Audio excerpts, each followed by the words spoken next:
Paula Reis to the position of Associate Justice of the Boston Municipal Court. I submit this nomination for the advice and consent of the Executive Council pursuant to Part 2, Chapter 2 of the Constitution of the Commonwealth of Massachusetts. Sincerely, Charles Baker, Governor. Good morning, Ms. Reis. At this time, I know you have a lot of distinguished folks here, but we're going to hear from the Honorable David Frank, the First Justice of the Cambridge District Court. Judge, if you want to say a few words. Thank you. Where do you? You can stand right in the middle. Okay. Right here? Yes, sir. Oh. Right there, Scott. I'm here in the meeting, Counselor. I don't know if you remembered. Right there. All right, well, thank you. Excuse me, Counselor. Excuse me. Thank you very much. My name is Judge David Frank. I am the First Justice of Cambridge District Court. I've been a judge since 2014. It's an honor to appear before this council today to talk about Erika Reis. I have known Erika since about 2007, thereabouts, or might have even been, about 2007 when she started working in the DA's office. I was a bar advocate at the time. I worked in Suffolk County. I did a lot of criminal defense work in that court with the Suffolk County DA's office. I had the pleasure of having many cases where Ms. Reis was opposing counsel. She was representing the government, ranging from misdemeanors all the way up to life felonies. So I really had an extensive opportunity to work with Erika and handle some difficult, challenging cases with her. And if I had to sort of think about words to describe Erika and why I think she would be a fantastic judge if she were fortunate enough to be nominated, words like fair, honest, smart, prepared, responsive. When you're doing defense work, when you're working by yourself and you're just trying to get the work done, it's incredibly helpful when you make a call and you get a call back. And even if it's a tough conversation, even if it's something where the other side's going to say something that you maybe don't want to hear, Erika Reis would pick up the phone or take a couple minutes and talk out in the hallway and give me the answer. And that's all you want. And I have to say, whenever I found out that Erika was on the other side of a case, I would tell the client, she's good, she's smart, she's fair, she's going to hear us out. And I think those are incredibly important qualities as a lawyer, and they're incredibly important qualities as a judge in the BMC and the district court and throughout the trial courts, giving people a chance to be heard, giving people an opportunity to have their day, whether you're going to rule in their favor or rule against them. I think the opportunity to be heard is really important. Erika, that's something that just stands out to me from our years working together. And if she is fortunate to get the votes from this council, I think she's going to be a great judge. She's got demeanor, she's got it all, and I'm happy to be here, honored to be here to speak on her behalf. Thank you very much. Councilor Kennedy. Good to see you, Judge. You're doing a great job in Cambridge. Don't tell anybody I said that. Our secret. Thank you very much. Councilor Devaney. So nice to see you. Counselor, nice to see you too. Been a long time since you got 8 years. 8 years as a judge. Well, Still loving it. well, I'm hearing all good things about you, and I'm personally glad that you got to Cambridge. I really am. That makes it a lot better for you.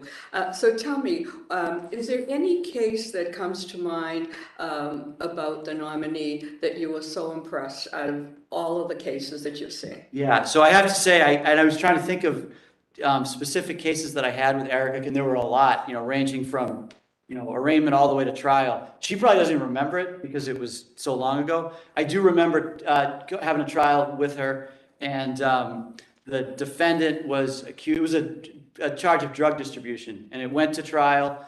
And I remember it went on for a couple of days, and there were just a lot of issues. And I bet you she doesn't remember it, but there were issues with relative to whether witnesses had Fifth Amendment privileges, whether certain evidence could come in. And it's one of those cases when you finish it, you're like, wow, we just tackled 4 or 5 pretty challenging, complicated issues. And I was the adversary. We're on opposite sides of the aisle, and I was just incredibly impressed with the way she handled all of them. Some of them, she's just learning about them as they're coming because they're trial issues. And I remember just being impressed with Erika when that was happening. And, to the point when I saw that she got nominated, I, immediately started thinking about why somebody, if they get the votes, will be so great. And a case like that sort of comes to mind.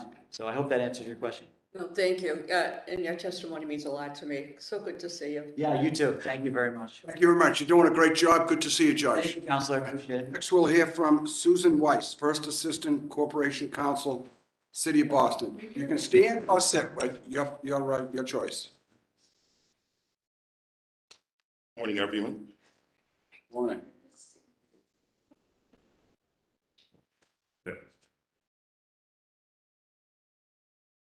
Yes. Good morning, members of the council. My name is Susan Wisey. I'm the First Assistant Corporation Counsel for the City of Boston Law Department.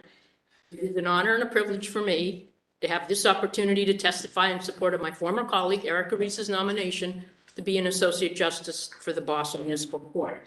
I enthusiastically and proudly recommend Erika without any reservation for this position.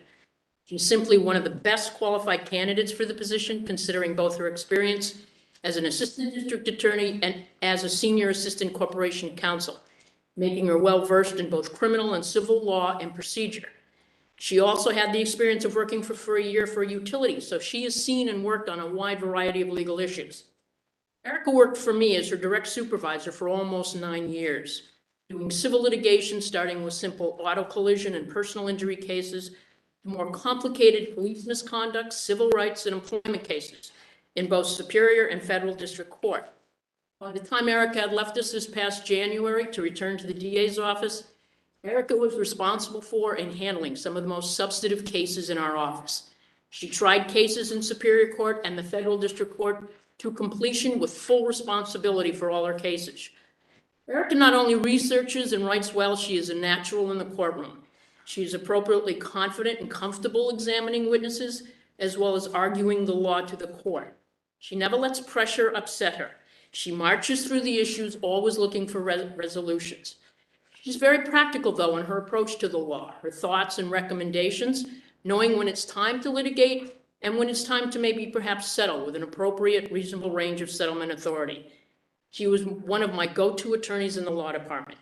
She was always available to give me a sanity check about cases, whether I asked for it or not, and that carried over into life in the law department at City Hall.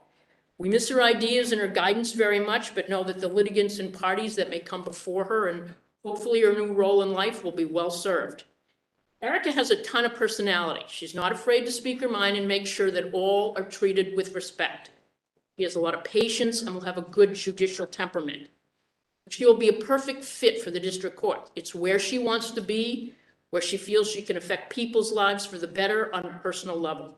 She practiced in the district court as an ADA, so she's very familiar with the practice of law in this court and will be comfortable with the range of cases that she has to navigate. She will get the job done. She's tenacious and honest. She was also always available to discuss whatever needed to be discussed, which I found invaluable, whether it was weekends or at nights.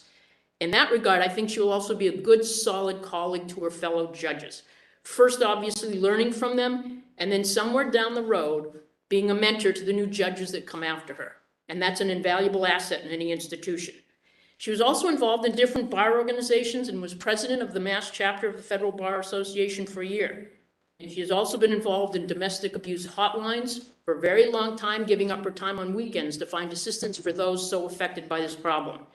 I am again very proud to testify on her behalf and to support her nominations. If you have any questions, I'm happy to answer. Thank you very much, Councilor Devaney. Thank you for coming. So you were her boss for 9 years. Yes. Right. Is there any attribute that comes to mind out of all the things you said, that she's honest and all the other things, that comes to mind that this particular attribute will be such an asset on the bench? She's not afraid to get involved. If she sees a problem, she's not afraid to get involved with the problem, suggest ideas on how to resolve it. And she doesn't need to be asked. She will volunteer for doing different tasks, whether it was helping out the law department in administrative areas or in legal areas. So in that regard, she's always ready and willing to jump into any issue that arises. Your testimony means a lot. Thank you so much for coming. Thank you very much. Thank you very much. That will exhaust the people who will speaking on your behalf. Is there anyone here who wants to speak in opposition? There being no one here in opposition, that will exhaust that portion of the hearing. I know you have some distinguished folks, like I said, and before we hear from you, if you want to introduce any folks that are here, now's the time. Sure. So just, my parents should be arriving momentarily, so I will go ahead and introduce them. Several of my colleagues, both current at the DA's office as well as former colleagues at the law department are here. Some of my best friends are here as well, and someone that I think probably doesn't need any introduction, former Boston Police Commissioner Willie Gross, who is also a dear friend. Okay, and there's another gentleman over here. What's his name? Is it Leiden? Is it Leiden? So, Very good. Good to see you. Recognize me with the haircut. Yeah, good to see you. He spoke I saw him actually on the street about a week or 2 or 3 ago. Pulled me aside. You better, da. Was a strong supporter. Yeah, good to see you again. At this point, we'll hear from you. Thank you. I just want to take a moment. I know many of us are here today with heavy hearts, given the horrific events that occurred yesterday in an elementary school in Texas. And given those events, I really appreciate everyone's time and attention this morning. I want to thank the Governor's Council for this tremendous opportunity to be before you today. Thank you to Governor Baker and Lieutenant Governor Polito for nominating me for a position as an Associate Justice of the Boston Municipal Court. Thank you to Bob Ross, Lauren Green Petrigno, and her entire team for helping me navigate through this process. I want to thank the JNC, the Joint Bar Council, and Valerie, as well as her staff, for all their work.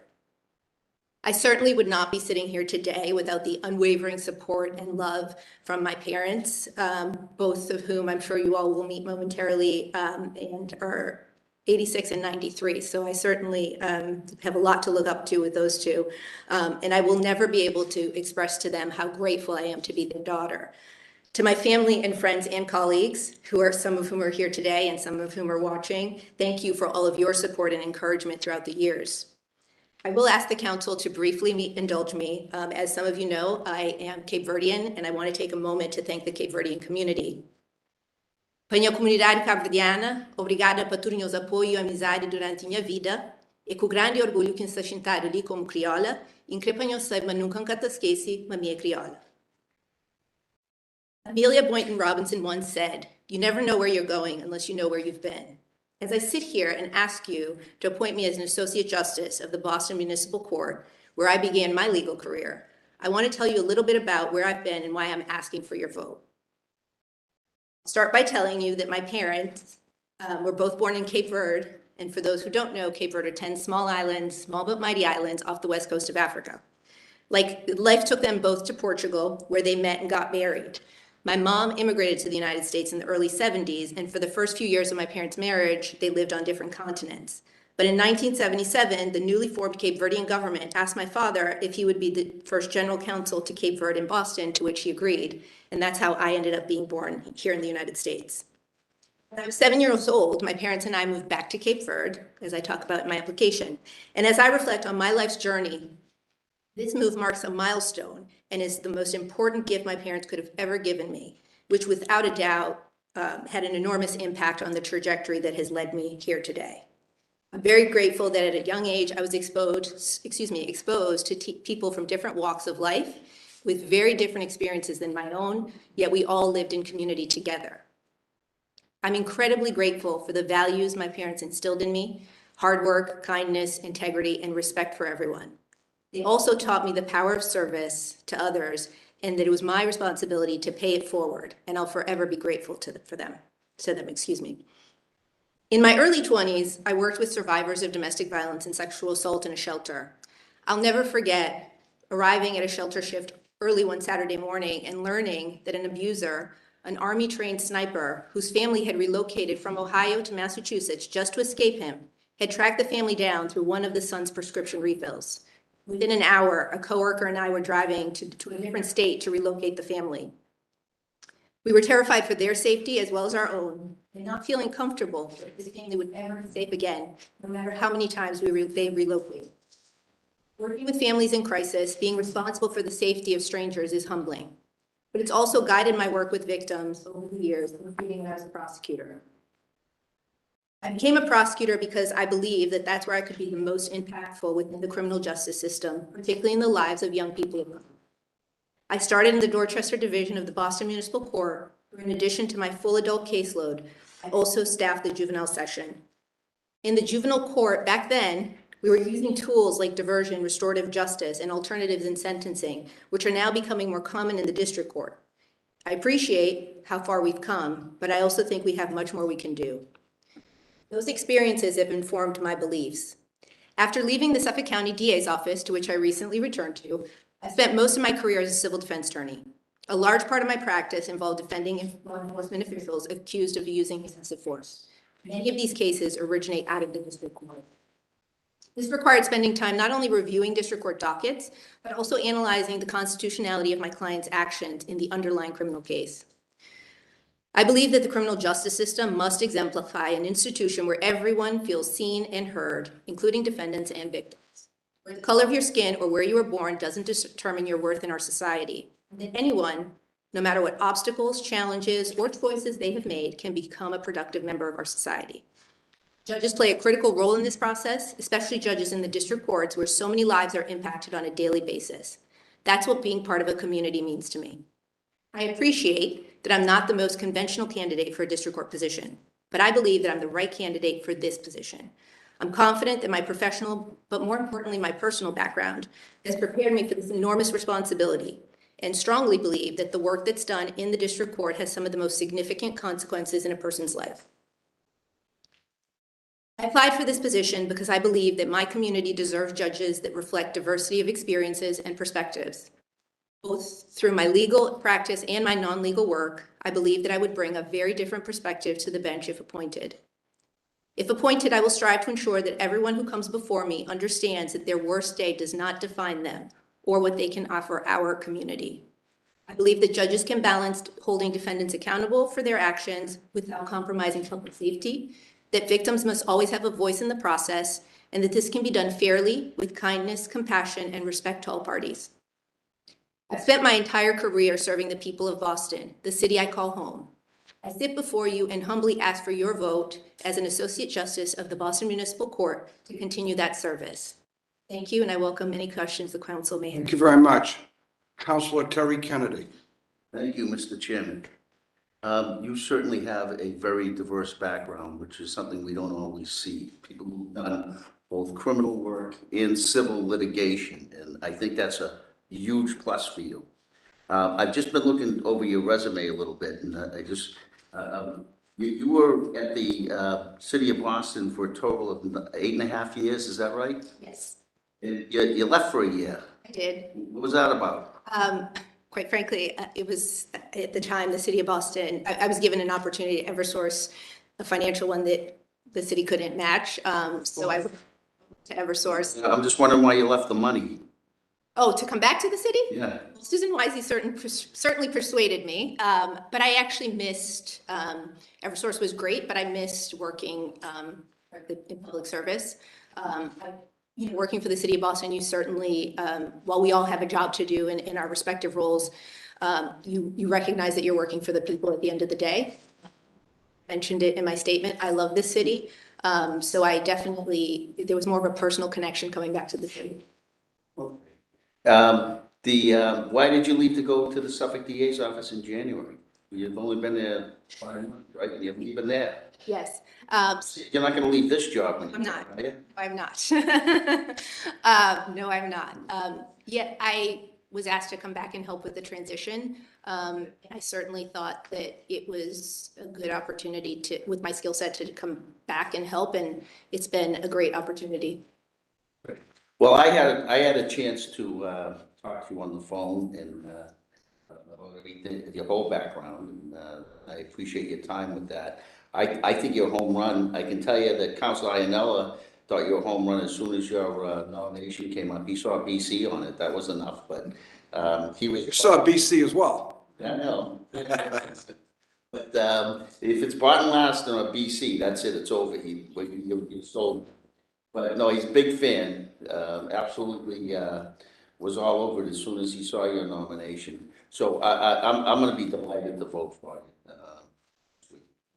Thank you. Councilor Paula. Thank you. Good morning. Good morning, Councilor Paula. I enjoyed the conversation we were able to have ahead of the hearing. I do have a couple questions for you. So, in your application, when you talked about exercising discretion as a judge, you wrote that judges should be able to exercise discretion to think outside the box. And I'm wondering, what does that look like to you? What are outcomes that are outside the box? I think that sort of comes to mind immediately is in terms of sentencing. I think I mentioned this in one of the writings. I think it's important to think about rehabilitation and what that looks like. And sort of going back to what I talked about in juvenile court, some of the programs and whether it's diversion or restorative justice, some of those initiatives and concepts, I think that is something that comes to mind. I know it's difficult because we have some ideas in terms of how, what sentencing should look like, and asking judges to sort of go against that grain sometimes can be difficult, but I do think about what sentencing could look like if we're thinking about using some of these more progressive concepts. And if we think about information about the defendants, whether contextual or mitigating or in any event, how do you, because you've worked in juvenile courts, so you know that especially juveniles and young adults may approach with a distrust of the process that they're in, including their own court-appointed attorneys. And so sometimes it's difficult to get all the information that as a judge you might use in considering outcomes. And given the pace of the courthouse, how would you ensure that you are getting all the information that you would need to make a fully informed decision? I think it's about asking the right questions. I mean, I certainly appreciate that, in busy courthouses, and, this is no fault necessarily to defense attorneys, they may not have time to ask their clients all of the questions that a judge may want answered. So I think, asking the defense attorney certain questions, hopefully that they've gathered, but also as a judge, getting to the right questions. And obviously, if the attorneys need time to find out that information, I certainly would be willing to do that. But I think it's really about asking the right questions. And candidly, I do want to know as much as I can about the whole person, not just the person who is accused of the crime before me. I want to know more about who that person is and what sort of factors may have led them to be before me. So would it be safe to say then that in spite of the time restrictions on you and pressures, that this is something you'd prioritize? I would prioritize that, and I would expect it over time. And Lauren's going to bring them in. I would get better at it. And develop a system, so to speak, a checklist, so to speak, or Yes. anything you want to touch on. So you've worked with survivors of domestic abuse. Yeah. And you probably know that an overwhelming majority, and I don't have the number in front of me, so I don't want to say it, but it's a very high number of the women we have incarcerated in Massachusetts are survivors of domestic abuse or sexual abuse, or oftentimes both. When you're thinking about information presented about a person who's before you, a party before you, is that an example of something that would factor into your decision-making? And what kind of thought process would you go through in evaluating that context? Meaning if the defendant has had trauma in any. Sure, and I guess what I'm asking is, how trauma-informed you are, which I presume you are, based on your experience and our conversation, but could you say just how that manifests itself as a potential judge? As a potential, sorry, I missed. Judge, as a potential judge. So I definitely think that, excuse me.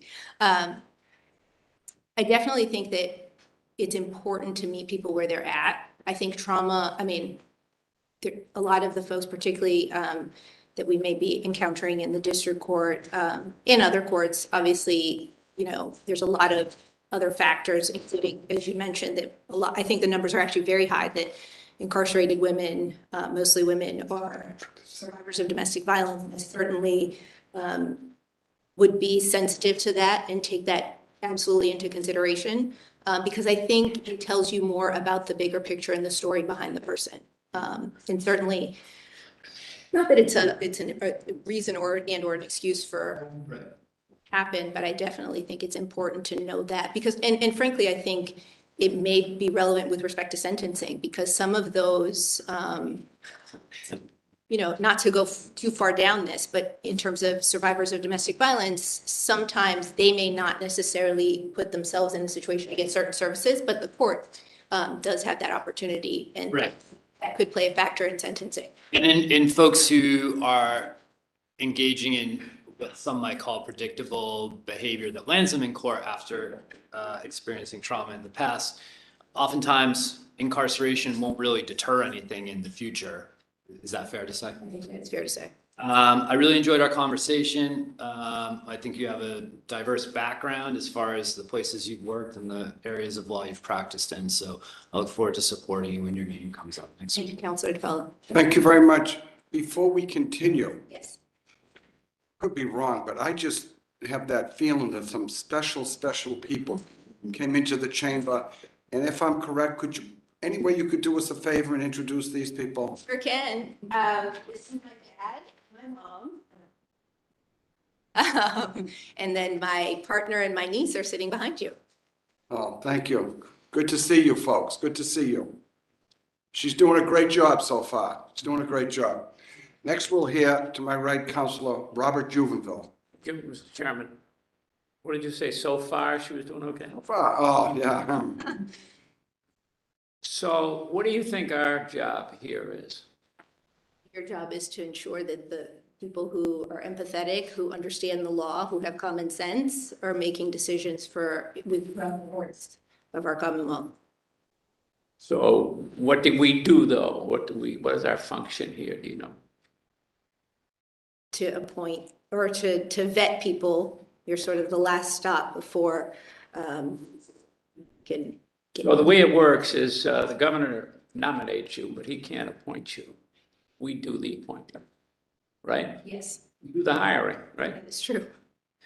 So unless I missed something, when you said in your statement you thanked a whole bunch of people, did I miss it? Did you thank the governor's council? You were the first people I thanked. Oh, good. And when you get this job and you retire, I'm hoping I'm still going to be around, and I'm going to go to your retirement party. Fair enough. I look forward to seeing you there. And I hear retirement party judges go on about thanking this woman. And they forget the people who hired them. So I know you won't do I will it. not make that mistake.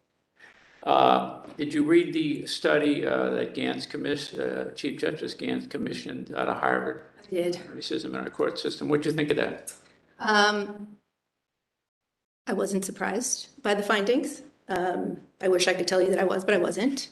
I think it was long overdue. I certainly think that and I hear it referenced a lot since it's come out, which I think is a good thing, but I think it certainly highlighted the disparities that, like I said, I think some of us knew were there. And I think it has, at least I hope it has, forced folks to confront some uncomfortable realities of our criminal justice system, even here in Massachusetts. And so I would hope that at least the conversations are happening. I can't sit here and tell you that I know that on the ground, some of the practicalities of that study are actually happening. I hope so. I know that not all of the focus, but a lot of the focus, at least with respect to charging decisions and sentencing disparities, focused mostly on the Superior Court, but certainly in the District Court, I don't think we can sort of think that we are absolved of that, because I think we need to make sure we keep our eye on the ball and ensure that there's still a lot of areas that we can do better, and we have to. So Well, it came down in the end, they said, after explaining the disparities in minorities incarcerated, charged higher than whites, and indicted more for population proportion, it came down to one word: racism.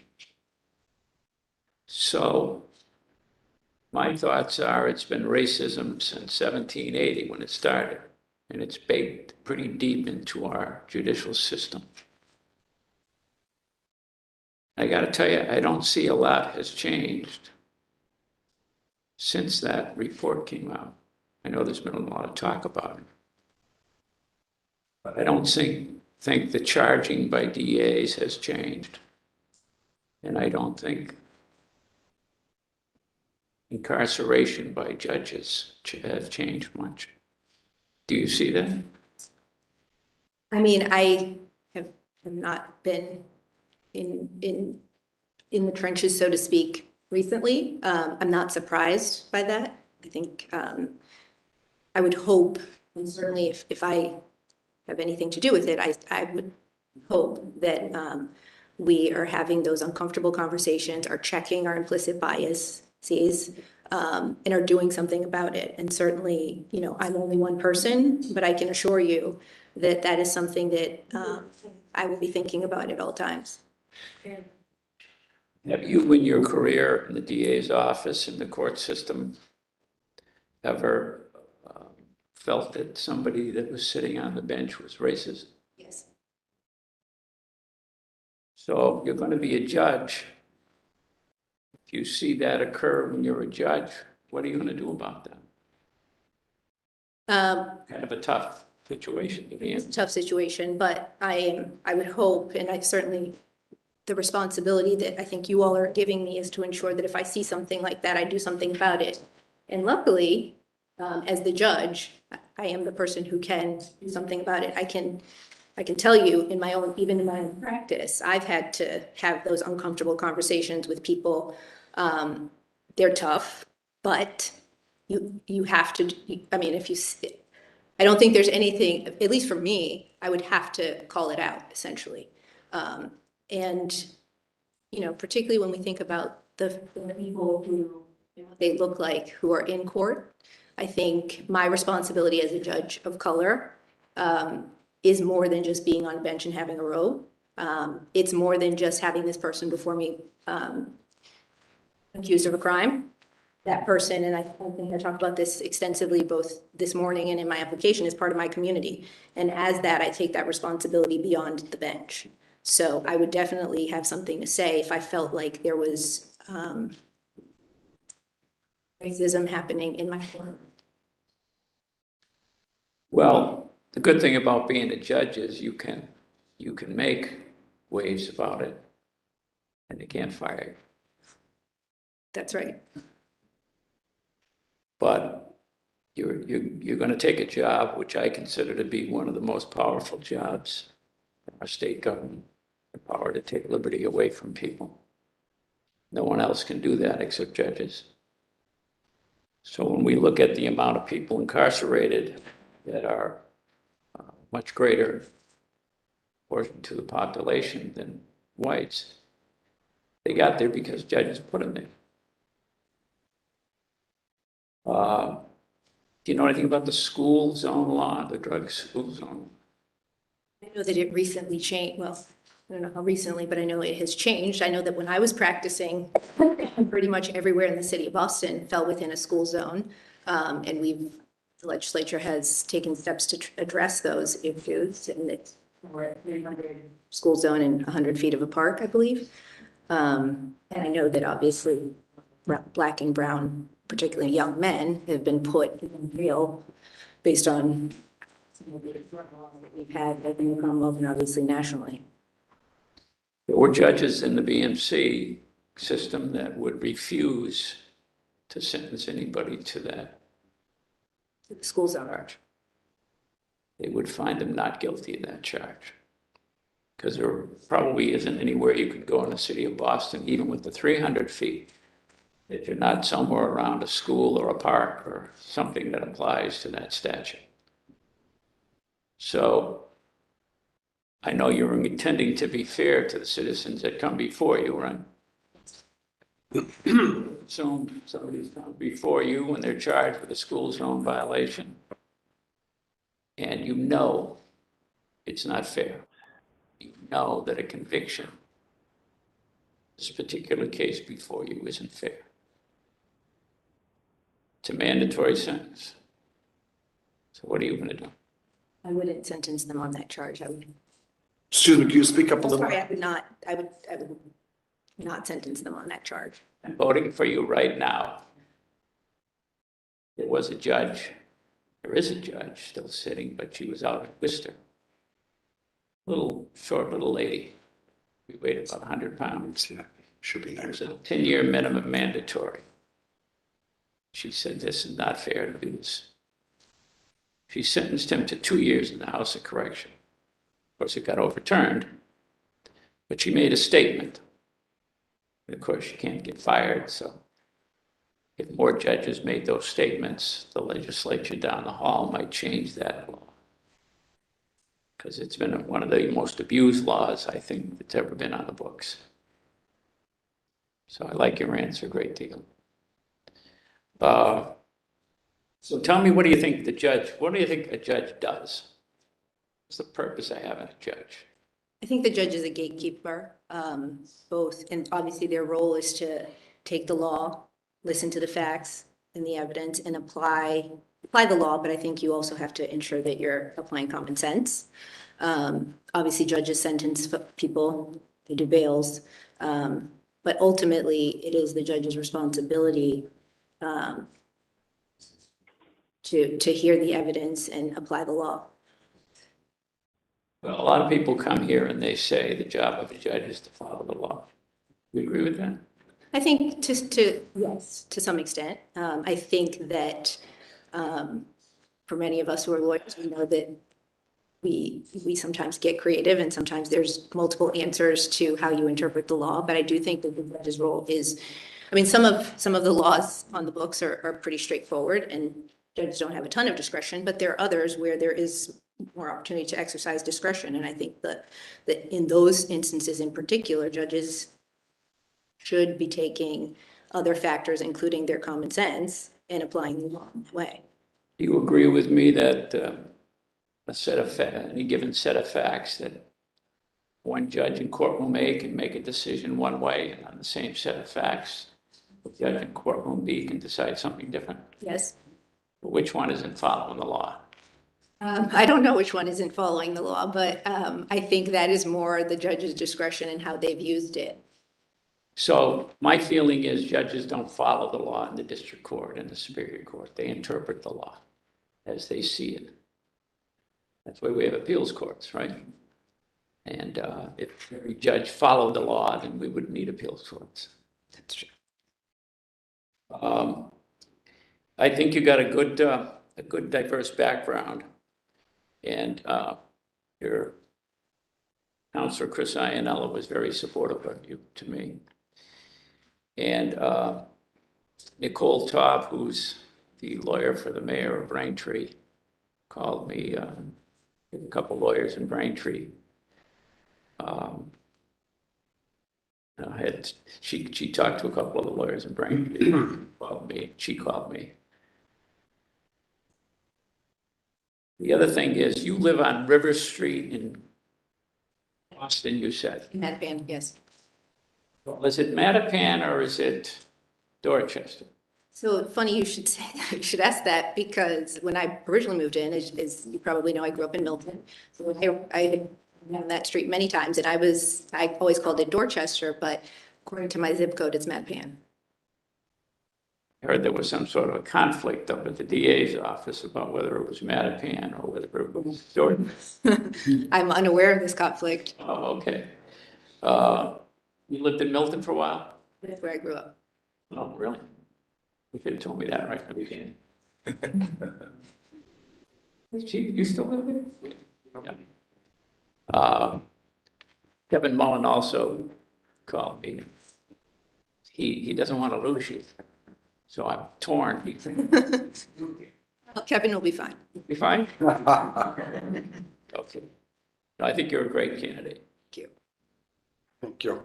Before we hear from the next council, I always thought of 02126 is always Mattapan, and Dorchester has multiple zip codes, am I right? Thank you. I apologize. I forgot one of the councilors, Councilor Mary Hurley, and then I'll go to Councilor Devaney. So we'll hear from Councilor Mary Hurley if she has any questions. Good morning. Just to clear up the zip code issue, I was a resident of Springfield. I bought a house in Springfield.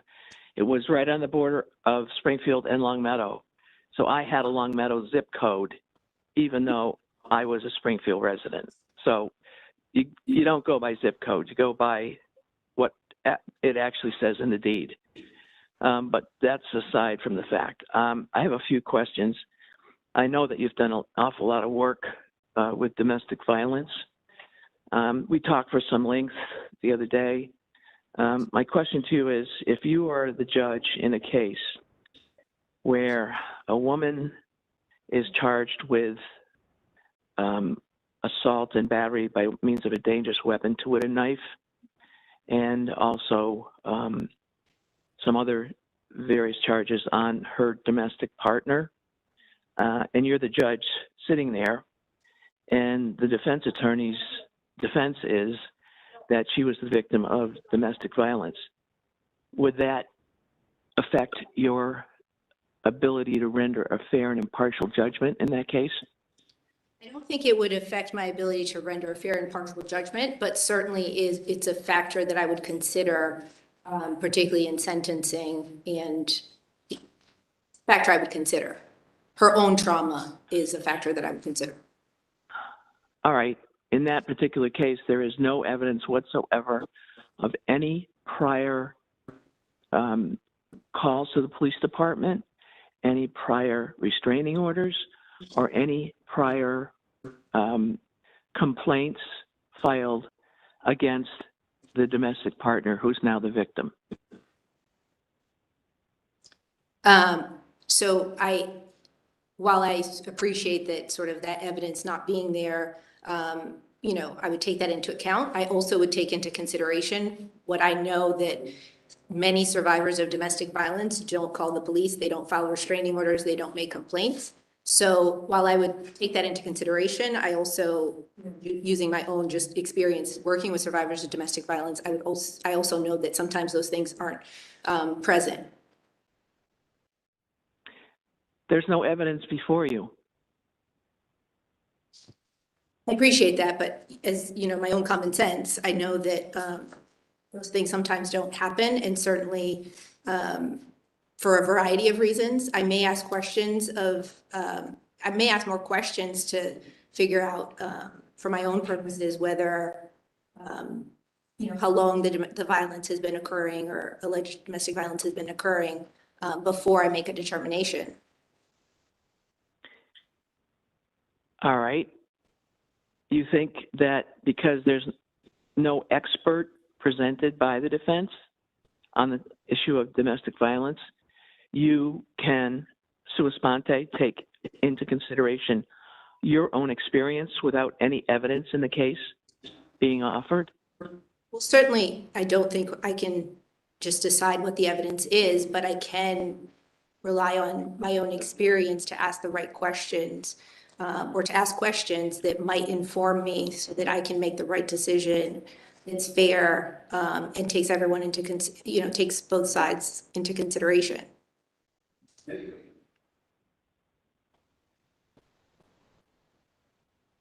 All right, hold on one second, please.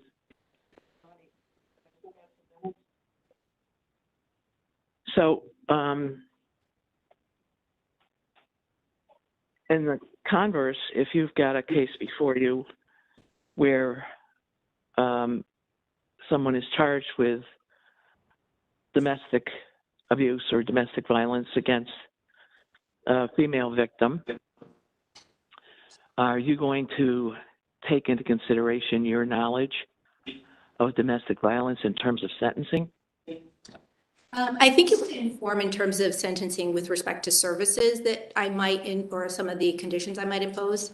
But again, I think what I would be inclined to do is ask questions to, you know, that I think based on 20 years of experience working with survivors of domestic violence will help me sort of sort through some of the issues so that I can try to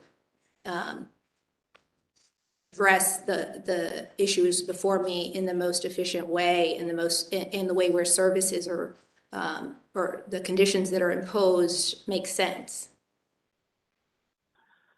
All right. We talked about the fact that you do not have a lot of experience in criminal law. Is that a fair statement? Yes. So how do you think you're going to be able to step into a courtroom as a new judge and be able to be aware of all of the issues that come before a district court judge on a daily basis without having the experience that you need? I certainly appreciate that I have a lot of work to do, a lot of learning, a lot of things that, while I only practiced criminal law for 4 years, that I need to relearn. But I certainly, I know that there's other colleagues that I can rely on, but also whether it's case law or, the Red Book or the source book, I definitely know that I'm comfortable that I would need to do a lot of research, which I'm not afraid to get me to where I need to be in terms of the criminal law side of things. Have you done any before today? I have. What have you done? Well, so one of the things that I did in the fall, I went over to the BMC. Before today, there's a few cases that I read, just to sort of, cases that were different, or things were a little bit different when I was practicing, like Creighton and Norman and Long. I have not, I've read good portions of the Red Book, which, I still have mine from 2007, but the updated version, as well as looked at some of the different statutes that I think come up often in the district court, like Chapter 123 and the different sections, as well as the 58A, Section 58A for dangerousness hearings and in the bail statute. When you say to a Red Book, what are you referring to? Judge Grasso and Judge McAvoy's book on motions to suppress. Okay. Have you ever read any of the books that used to be written by Kent Smith or now by Ellis? Not recently. I don't think I have not recently. I don't know if I don't recall if I ever have. Okay. All right. That's all the questions I have. Thank you very much. Thank you, Thank you Counselor. very much. Councilor Devaney. Nice to see you again. Nice to see you Thank you again. for taking that trip to Watertown. I really appreciated that. Before I question you, I have to say, I am so honored that my good friend, former police commissioner, Bill Ross, is here. We missed you. I miss you. First of all, I just wanted to go back to how you got here, your journey. So how many members of the JNC were there when they interviewed you? I want to say 10, but off by a number. Well, I say it all the time, it goes nowhere because no one supports me. This is the first administration that we haven't had the 21 lawyers that are appointed by the governor to be at a hearing. They have never been in this administration 21 present. So that means 11 people voted. They never saw you. They never talked to you. And believe me, I support you. I think you're wonderful, but that's not the way it should be. So having said that, I'm venting. So anyway, I like the idea you're well balanced, 60% civil, 40% criminal. And I think it's amazing. I haven't seen this in my tenure, that someone's going to the bench and you have 3 languages. Actually, you didn't mention English. So you have 4, Portuguese, Cape Verdean, Creole, and French. Isn't that wonderful? That's amazing. So that's a great, great asset in Boston to know those languages. Now, we have a sample of your writing. All the nominees do that. It was quite controversial, this one that you chose. Tell us about it. It was a recent case. I think it's still going on. The city of Boston and the mayor were sued by a high-ranking former cabinet member who had been, I don't remember who had left the administration after some allegations of sexual harassment.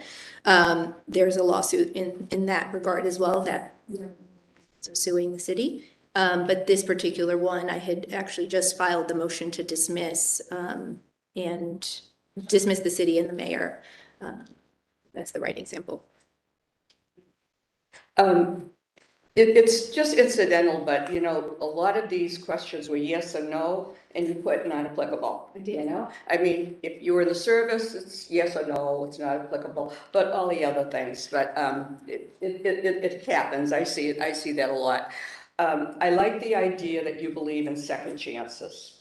That's so important, and I won't vote for anyone if they don't have compassion, and you have it. So tell us about that case where the three juveniles, the two with the armed robbery. Certainly. That was actually probably one of the more challenging cases. So just briefly, the facts, these three young men had been drinking and smoking marijuana at one of their houses and decided to go on a crime spree. I think they committed 3 armed robberies that evening. And frankly, we wouldn't have been able to solve the crimes, but for the parents, literally within the next day, marching them into the D4 police station in the South End and essentially having them confess to those crimes. And that to me meant a lot. We want kids to do the right thing. These parents, I think, had their kids do the right thing.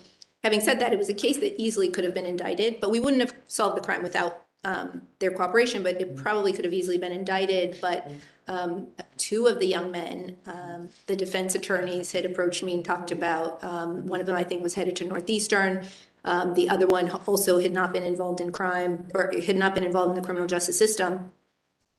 And somehow I managed to convince my boss as well as Judge Johnson. I decided not to indict them because I thought that they deserved, well, first of all, I thought that their support system obviously was there for them. While it was obviously a very egregious mistake that they made that evening, I thought that there were lots of aspects of it where they deserved some sort of credit. And so I didn't indict them, which took some convincing, but I decided to offer a suspended to DYS because in my view, particularly with children, it was up to them to make the choices to either, they knew what was before them and they needed to make those choices, and 2 of them did. One of them, unfortunately, I subsequently learned that he was committed to DYS, but I thought that case was, I think it highlights the importance of giving people second chances. And so. A lot of nominees don't have not authored any writings, and you have. They were interesting titles, so can you tell us about that? One, well, you had police misconduct cases, setting the stage for success at trial. So tell us about those writings, and they were published in the International Municipal Lawyers Association magazine. That's very impressive. Yeah, so actually my co-author here is one of my colleagues. I think it actually was one article. The other one I think I just presented with a colleague out of the Philadelphia Law Department. Much of the work that I did at the city was 1983 cases, which is essentially what we sort of use colloquially on the federal side to refer to police misconduct cases. And we part of, I think, being a practitioner and defending those cases really revolves around discovery. Some of them can be pretty, there's a lot of discovery in some of those cases, depending on whether a city is involved, there's a city in claim. So essentially the writing was more of a practical approach on how to navigate those cases with respect to discovery. Shows those topics. Those topics are, at the city, it's a lot of what we do. In my practice more recently, between that and employment, those are essentially most of my cases. So it was an area that I thought I could share some of my thoughts on. Be entering into that area of law and to navigate, the discovery can be pretty extensive. And then there's one of, I remember the home invasion, the armed robbery, kidnapping. Case. That was quite a case. I actually didn't start off as such. It was days before Thanksgiving when a police officer came into my office, or detective, excuse me, and was telling me about this case. One thing sort of led to another and kept leading to another. It was just, I learned a lot from that case.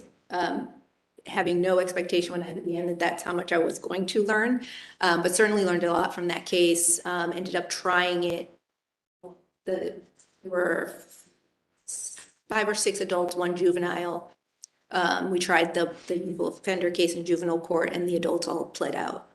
Do you think the age should be extended in the juvenile court? That's where we separate. Okay, I'm not going to get into that.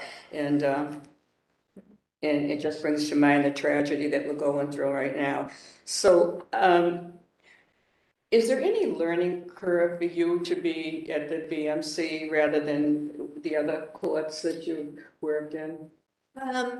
Yes, I anticipate that I have a lot of learning to do and some refreshing to do on district court practices and some of the issues that impact the district court the most, given that I've been away for a little bit. So I do think that it's going to take me, hopefully not too long. Well, no bias on my part, but I just want to tell you, I have 4 children. I have a daughter and son-in-law, son, and 2 grandchildren that graduate from BC. So it has nothing to do with you graduating from BC. What a wonderful school. They've made such many friends here. But, again, thank you for all the time you took with me. The council voted 7-1 on one that they timed me. And so it's only 15 minutes. So they're going to say time's up. So I'm going to stop right now. So they won't ring a bell. Thank you. Thank you very much. Councilor Eileen Duff. Thank you. It was good to see you. We had a great talk. I enjoyed our time. I'm not going to rehash a lot of the things that have already been said. You know the issues that I care about and why I care about them. I think that you and I are on the same page of, I hope, sentence bench that as a judge you will use some creativity in your sentencing to achieve goals which will otherwise not being achieved. And, I talked to you a little bit about the Angel program in Boston and how, RDA hated these programs when they were rolled out. They've been wildly successful in helping folks with addictions overcome their addictions and stay sober. Unfortunately, the survival rate for anyone addicted, survival rate, I mean, of sobriety forever is 15%. It's very low and people don't know it. Anyway, enough of that. Tell me a little bit about your support system that you have. I care very much about the impact of public pressure, about the press, sometimes about public officials, criticizing the judiciary. I'm sure I've done it as well. But I'm adamant about the separation of powers, and also that as a judge, you will be privy to information we're not. You will see things you don't. You won't always understand or know why you may not make a decision.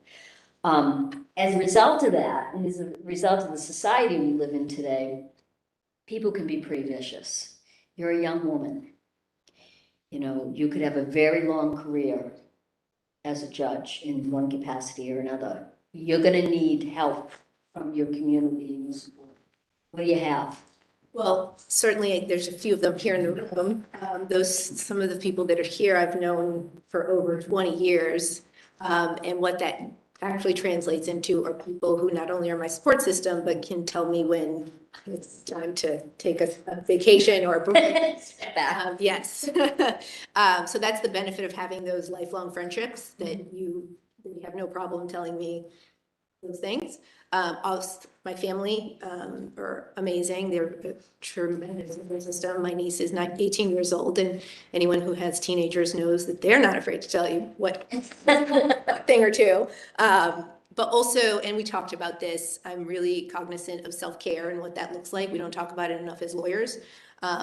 luckily, and we talked a little bit about this on the nonprofit side, people do talk about that. And we've been talking about that for years. And I was fortunate enough to have started working in one capacity or another in the nonprofit sector when I was 19 years old. So how burnout is something that I'm very cognizant of, and not that I know how to handle it all the time, but I certainly have some tools that I've been using for years that I would anticipate continuing to use. I'm glad to hear that. And you've also brought up the point of self-care. And I think our judges, our justice chiefs, have been doing a really great job trying, addressing these issues. But that's something we don't ever talk about. We never talk about it. I think it's, again, I bless you for wanting to even serve. And I really mean that. A woman with your background, your intellectual capacity, your knowledge of languages, your knowledge of different cultures, you could be making a heck of a lot of money. And, it's a challenge that the Commonwealth has, is getting folks to step up and step away from the money to serve the Commonwealth. When you open the newspaper and you get whacked all the time. You're living off the dole because you're a public servant. Well, you know what? Most people are doing a darn good job. I've worked in the private sector and I've worked in the public sector. I worked very briefly in the Clinton administration. And I've never worked with people that work on with really limited resources sometimes, comparing to what we were up against with private law firms and such. So thank you for that. I admire it. I'm sure the commissioner understands the self-care. My brother-in-law was chief of Alexandria, Virginia, and the pressure of these public jobs is tremendous, really tremendous. We don't acknowledge it. We don't talk about it. I agree with you on, and I apologize for being late. I had the wrong time for the hearing, but my colleague here to the right is an expert on the juvenile issues. And I don't know if he's spoken to you yet about it, but, we again are faced with a horrific tragedy in the United States that happened yesterday, and we're all saying it's mental health, but I don't believe that. I was a fellow at Mass General as a chaplain and was assigned to the psych unit in a locked unit within a locked unit. And, some of our gun violence has to do with mental health, but not most of it, to be really honest. And we have to stop deflecting and saying that. Other countries have the same issues we have and they're not killing each other. But how do you deal with these hot button issues? This is a hot button. Everyone's hair is on fire, and prayer and hope and all that. It's baloney. What do we do? I'm not sure I have the answer to that. I think it's a I don't expect you to. Yeah, Frankly, it's a philosophical. Yeah. But you were a philosophy minor. So. I was. It didn't prepare me for that question, that's for sure. I don't know. I wish I could be the answer to that question, but I don't know. What I do know is that you gotta do something, because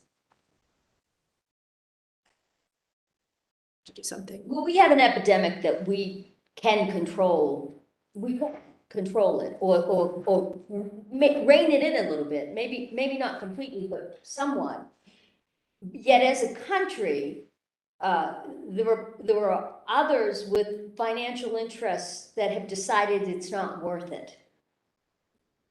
And I don't know that we ever learned, to be really honest. I was in DC when President Reagan was on his assassination attempt.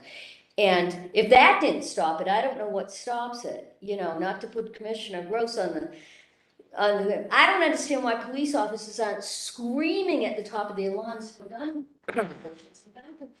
Because they're the ones getting shot at all the time. And you know what? When you're an officer and it's fight or flight, and you've got a second or not even a second to decide whether to draw your weapon and save your own life, sometimes you're gonna make a mistake. But is it fair to even put these officers in this position? I don't think it is. And I don't think it's necessary, because other countries don't do it. We don't need to do it. I know I'm lecturing you. That's not what my time is for, but it's just, this is happening again and again. And, you know, if you, Commissioner Gross, have influence in that community still, which I'm sure you do, I implore the officers, I implore them to lead the fight for gun control, because they are the ones top of list being killed, not just kids, them. It's crazy out there. I think you're eminently qualified for this job. I do think you have a learning curve. You're going to be filling some big shoes. Yes, yes. But the BMC is so important, and the reason I asked about the self-care and the mental health stuff of your own and your support system is because in that court, another thing we don't talk about is that stuff you're going to see. Probably the stuff you've already seen, the stuff our DAs see, the stuff our prosecutors see, the stuff our defense attorneys see, the stuff our judges see. It's often horrific stuff. And in the work you've already done, I'm sure you've heard stories and you've seen things that no one ever wants to see once in their life, but to see it on a daily, weekly basis, it takes a toll. And I think it's really important that you acknowledge that, and your people around you acknowledge it, that, you know, it doesn't give you permission to be a jerk, but at times you're going to need to be held up. And so thank you for applying. I think you have a lot to contribute to the Commonwealth, and I hope that, you know, you will have an opportunity to do it. Thank you, Mr. Chairman. Thank you very much. Councilor Ferreira. Thank you, Mr. Chairman. Nice seeing you. We had a very nice chat the other day. I appreciate the fact that you speak Portuguese and some other languages as well. The fact that you bring Commissioner Gross with you today speaks volumes. As my former life as a police chief, I spent some time with Commissioner Gross, and I have great admiration and respect for him and the job he did. So thank you, Commissioner. Thank you. You have a stellar resume. It's, you know, you should be retired by now. This case that you looked at, I can't believe you've been practicing for 13 years. This resume looks like it's far more filled than some people that have been practicing for 30 years, for sure. When we spoke, we didn't talk about one thing that just dawned on me this morning. About over a year ago, this group brought up problems with the Court Officer Academy in Massachusetts. Are you familiar with what happened? A little bit. I am a little bit, but not. Did you read that there was a 5-member investigative team led by a former U.S. Marshal, Nancy McGilvery, Kevin Burke, and some other people that did an extensive investigation into the allegations? I didn't read the report, but I think I was reading the news articles. Well, the one that's been released so far is heavily redacted. But notwithstanding that, it was damning about the hazing, the assaultive behavior, the things that people were tortured for 8 years in the academy. The direct result of that coming out within a day, the director of security for the trial court resigns. I'm still getting calls today about the people who were named, who were complicit in all of this stuff, that are still getting paid by the state today, almost a year later. With your training, education, and experience, and your defense of people in 1983 actions, do you think it should take a year to get rid of a bad cop? I don't, but I know sort of in terms of the behind the scenes, sometimes depending on internal affairs and, you know, whatever they do. I mean, ideally, in a perfect setting, that person should be on administrative leave. Does that always happen? No. I don't think it should take a year. Have I seen it take a year and longer? Yes. Fortunate, but Well, I was a police chief, and you know, fortunately, I didn't have to deal with civil service because we're a non-civil service town. So I understand that people have, you know, due process rights, and I believe in that.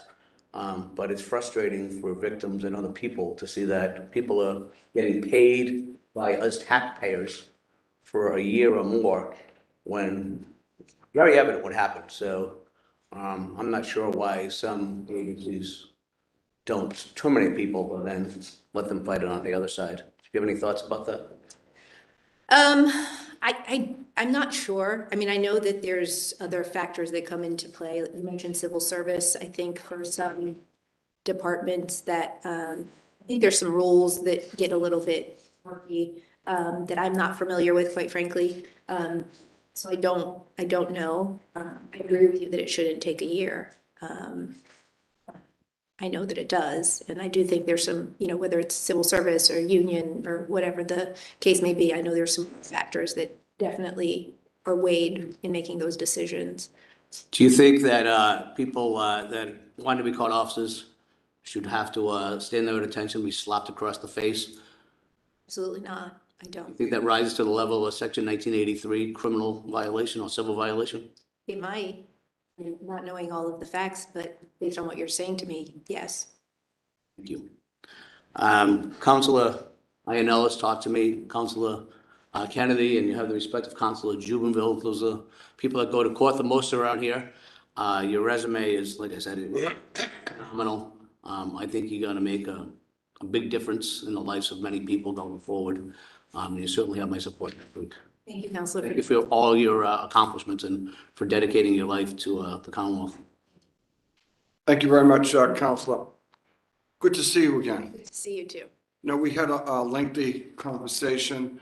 It's a pleasure to see you and meet you, and I didn't realize that you're very close friends with one of my employees. You've actually been over her house for dinner, and she makes pies, and yeah, she speaks very highly of you.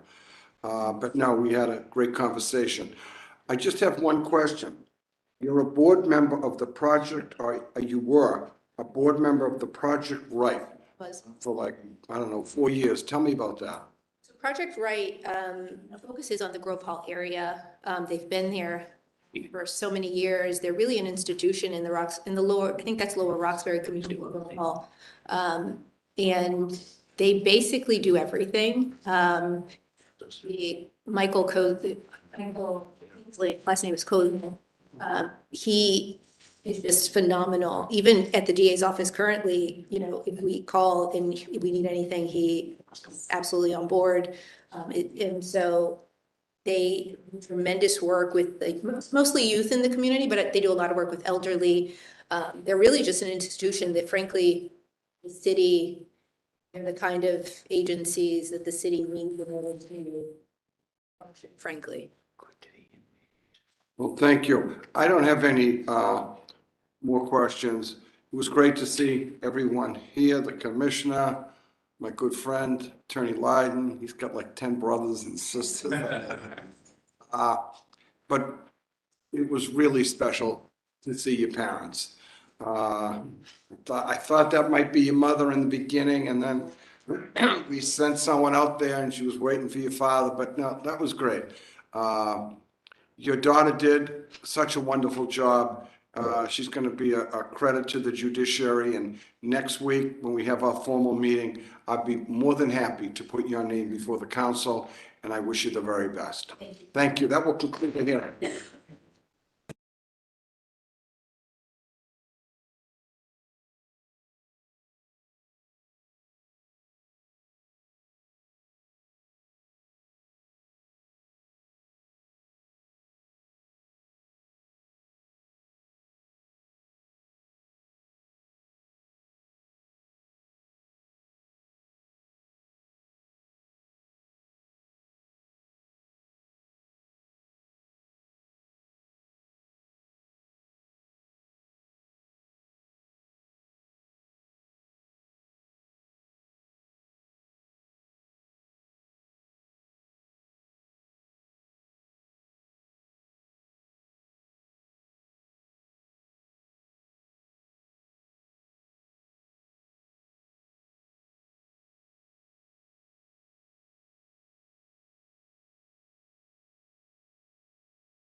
Okay, you hear?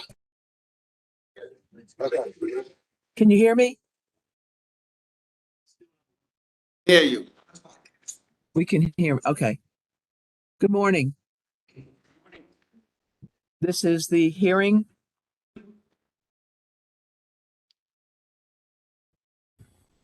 Mary? Attorney.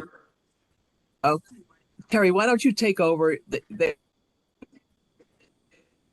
All right, I will. Okay, I'm going to start the hearing. Me. I'm going to read a letter from the governor. I am pleased to nominate Mary Gallant Cody to the position of clerk magistrate of the Berkshire District Juvenile Court, Berkshire Juvenile Court. I submit this nomination for the advice and consent of the Executive Council pursuant to Part 2, Chapter 2 of the Constitution of the Commonwealth of Massachusetts. I'm enclosing the nominee's resume for your convenience. Sincerely, Charles Baker, Governor. Why don't you tell us who you have here? Good morning, everybody. This is my father, Albert Gallant, and this is my mother, Linda Gallant. Great. And for the councilors that are present in the room, everybody's here, but we have Councilor Ferraro, we have Councilor Iannella, we have Councilor DiPaolo, and we have Councilor Jubenville. We're going to start with your witnesses that I think are on Zoom. Is that correct? That's correct. Okay. And Judge Shaw, Judge, can you hear us? Yes, I can. Can you hear me? Judge, we'd love to hear from you. What would you like to say about the nominee? Well, first I'd like to say good morning to everyone and begin by thanking the Governor's Council, not only for taking into consideration my comments today, but I also need to say that 6 years ago in May, I sat in that very same chair before you and was fortunate enough to be confirmed as an Associate Justice of the Juvenile Court. I will forever be Judge, when you were here, you learned about the law of brevity, right? I did. Yes. I'm going to get right to it. Thank you for your testimony. Well, I am very mindful of your time, and I have jotted down some notes, and I do intend to keep it brief, but I certainly could go on for hours about Attorney Gallant Cody. She is just an outstanding candidate, and I am thrilled that she sits before you today, nominated for the clerk magistrate position. I just want to briefly point out that I was a DCF attorney in Berkshire County for about 13 years. I was then an assistant clerk magistrate in Hampden County for 4 years before being appointed to the bench. So I've had an opportunity to not only know Berkshire County well, but also observe Attorney Gallant Cody in her different roles from those different perspectives. I think that gives me a unique set of lenses to talk about her skills and abilities and the reason why I so strongly support her candidacy. One of the first reasons that shouldn't go without saying is that she knows the law, the rules, the statutes, the procedures inside and out.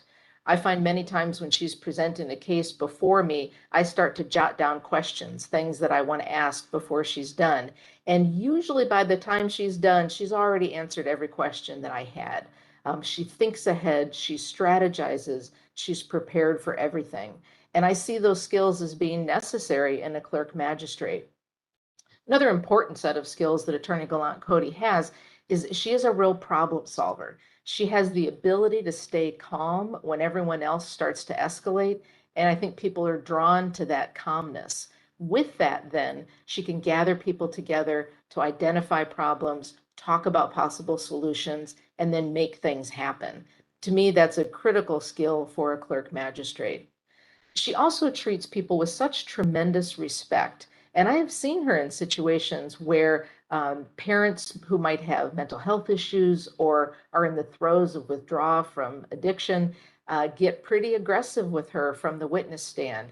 And I am always amazed at her ability to remain calm, professional, and treat people with respect, to the point that often that's what leads to the resolutions that she's able to coordinate on her own, rather than relying on me as a judge to make those decisions.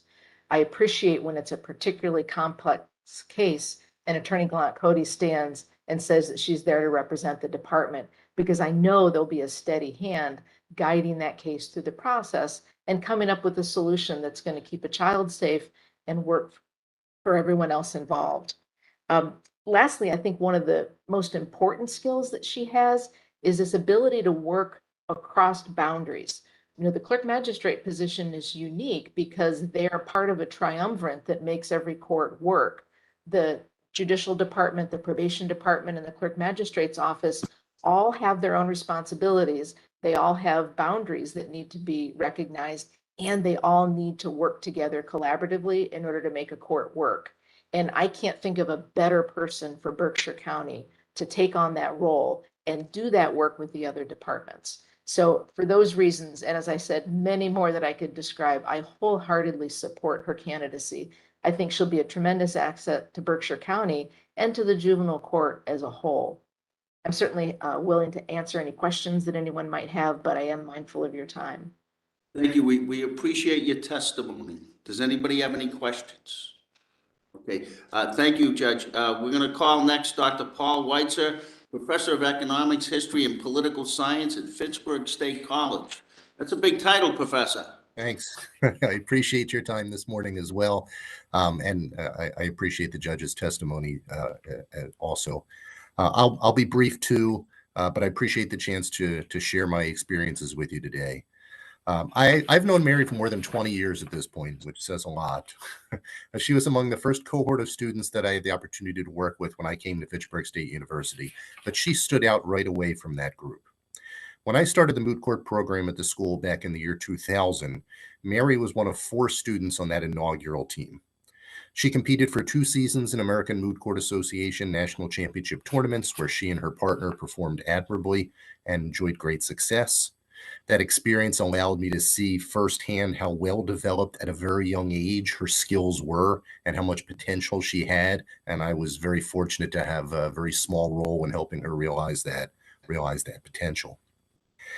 As our moot court program grew both in size and prominence, I began the practice of having Fitchburg State alums who did moot court as students come back and work with students as well and help me in coaching the teams. And Mary was immediately the first person I thought of and was amongst the first to serve in that role. And getting a chance to work with her then in that professional setting further cemented the appreciation I have for her as an individual. She was quickly able to establish a natural rapport with our young advocates, where she has just a really good ability to connect. She can at once be both authoritative and approachable, which is no small feat. She did a great job in breaking down complex legal arguments and making them understandable to non-lawyers. And people were able to understand these topics. I'm sorry. A little technical issue, that's all. Okay, go ahead, Professor. I will continue. Moot court is an activity, particularly at the undergraduate level, also puts competitors under great pressure and stress, and Mary does a great job in helping people deal with those emotions, yet still thrive and be able to process things in the moment. She showed great commitment to providing service to our program and to the young people that we serve. She would drive more than an hour each way to help teach our class, and I should point out, did so for very little money. Her passion to the school and to the program and to helping young advocates develop their skills so that they could follow the path that she did was evident, and I'm so appreciative of that. She served in this coaching role for 5 seasons until she had her own child, but she has remained actively connected to Fitchburg State Moot Court throughout her career. She continues to come back annually to serve as a judge at our regional competitions. She has recruited other legal professionals to do the same. It's her ongoing commitment to service, which is why I am here today with you. I will say I followed her career from afar. Professionally, she's eminently qualified for this position, having served both as a state certified advocate for the rights of children and then in her current position working for DCF. She's been on both sides of the courtroom, and so clearly understands all perspectives that are involved. Having worked as a solo practitioner and in a very large bureaucratic state agency, she's shown the ability to work in any type of setting and thrive in any type of setting. And finally, I just want to say that I find Mary to be of the highest personal integrity. She is a very progressive individual. She's a very compassionate individual. She is fully committed to seeing the development of each person as an individual. She has the right skills and the right temperament for this job, and she will be an outstanding clerk magistrate. I recommend her to you without reservation. Thank you very much, Doctor. We appreciate your testimony. Does anybody have any questions for the doctor? Okay, thank you very much. At this point, I'm going to ask if there's anybody in opposition to the nominee. Would you mind helping out and see if there's anybody waiting to come in and testify against you? Sure. Kidding. Hearing none, we'll close that portion of the hearing, and the floor is yours. You already introduced your parents, so go ahead. Okay, I would also like to be very, very mindful of your time and just start by saying good morning to all of you, and that my sitting before you is truly the result of cumulative efforts on my behalf, as it is the result of my own efforts. So there's several people I'd like to thank, but I will talk fast. I'd like to thank Governor Charles Baker, of course. Take all the time you need. Okay, and Lieutenant Governor Karen Polito for their faith in me in making this nomination. I'd like to thank the members of the Judicial Nominating Committee, the Joint Bar Committee, and attorneys Robert Ross and Lauren Green Petrigno. Also to Attorney Green Petrigno for her humor, her frankness, and lots of guidance she provided to me through this process. I'd like to thank Emily Gothier and Caitlin Babin for their assistance and their kindness, as well as Valerie McCarthy for her kindness and for her assistance, especially with helping my witnesses be here virtually today. I'd also like to really genuinely thank the council. Please know that it is not lost on me what an enormous privilege and honor it is to sit before you, and I really mean that. Sometimes I kind of can't believe that I'm here. And I thank you so much for your time and your consideration of my nomination. And thank you to Councilor Hurley also for her advice and her guidance through this process. I want to thank my colleagues both at DCF in the defense bar and the judges of both the Hampden County and Berkshire juvenile courts. They are an unspeakably dedicated group of people to juvenile court work, which is sometimes shrouded in mystery, given that it's confidential. But I can tell you the people working in those courts are pushing harder and harder to make things better every day, and I'm very lucky to have been part of that. I'd like to thank my witnesses, Dr. Paul Weiser and Judge Carol Shaw, so very much for their years of mentoring and guidance through my whole career, as well as this process. They've both been invaluable to me, and I'm so, so grateful for their kind words and their time. With respect to my family, I just want to thank my husband, Robert. Since I decided to pursue this opportunity, I very much introduced additional stress into the household that may not have otherwise existed, but he's been really unflappable in his support of me and my career, and I'm so grateful for him. Also to his parents, who I know are watching, hello. They've provided so much support and lots of childcare, and I'm so grateful to them. They're incredibly important people in my life. To our son, Sully, I hope that he thinks I am cool now because I'm on YouTube. That's my greatest wish for today. I love you so much. You're the best thing I ever did, and it's an honor to be your mother. And finally, to my parents, Albert and Linda, they are the foundation on which everything I have built truly is built. I have a lot written about them, but I'm not going to say it all because I won't cry. They're the hardest working, most dedicated people I've ever met. They sacrificed enormous amounts for my brother and I to be successful. They came from very humble backgrounds and just worked from the ground up their whole lives. They were an example, and growing up in the family I grew up in was truly my greatest blessing. They taught me so much about just pushing through life, working hard, believing in the ability to overcome odds and achieve success. Through my academic years in high school, I was not very academically minded. I was not a standout academically or athletically or in any way. And when I graduated, I said, well, I'm just going to get a job. I'm not going to go to college. And they were like, that's a fun story, and that's not happening. And I left Fitchburg State College with no loans because they, my whole life, put their money where their mouth is, and they paid for my college degree to make sure I got it. So I can't pay enough homage to them, truly. My path to law school was kind of a strange one. After college, I worked at Hertz Rent-A-Car for a while. I hope built character. I watched a lot of cars. It was an interesting path. And then finally, a voice in my head that had come from Dr. Weiser and other people in my life said, you've got to go to law school. This really is what you want to do. And I finally got up, I think, the courage to go. And I did some internships. I worked at Western Mass Legal Services in the DA's office. And once I was in the courtroom, I was absolutely hooked. I knew that that's where I belonged. I started largely in private practice doing divorce and criminal defense, which I enjoyed and worked really hard at, but I don't know that I ever felt it was my niche. But I can say that the juvenile court, when I first was introduced to work there, became really my home away from home for the last 10 years, and I wouldn't have it any other way. It's interesting and challenging, and the high rate of litigation really satisfied me professionally, but it's also become very personal to me. The cases there, they just have heart. There's families at stake. There's children at stake. And I've always fought hard for my clients, but those cases really took on heightened meaning for me. And it's been almost a decade of hard work and often heartbreak, but I know the juvenile court is where I belong and where I want to stay. 2 more seconds. To be the clerk magistrate in the juvenile court is really the culmination of all my professional and personal interests. I don't want to do the job for the prestige or the salary, both of which are wonderful, but I really want to be part of the system in a different way where I can try to implement things that make the lives of young people better. So I am privileged and proud to be here, and I'm happy to take your questions. Thank you very much. Councilor Ferrera, I'm sitting in Mary's slot, so it's the person to her right that would go. So you're up first. Thank you, Mr. Chairman. Wow, you're a really fast talker. Sorry. I don't have any questions for you. Councilor Hurley is a big fan of yours. You've been in courts, in the juvenile court, every day for years. Clearly, you know what you're doing, and I wish you well. Thank you very much. Councilor Jubenville. Thank you. So you work for Hertz? Yes, I did. They used to have an ad where they had a guy in a chair that would come and sit in the moving car. I think O.J. Simpson might have been the guy in the chair back then. Did you ever get in the chair and?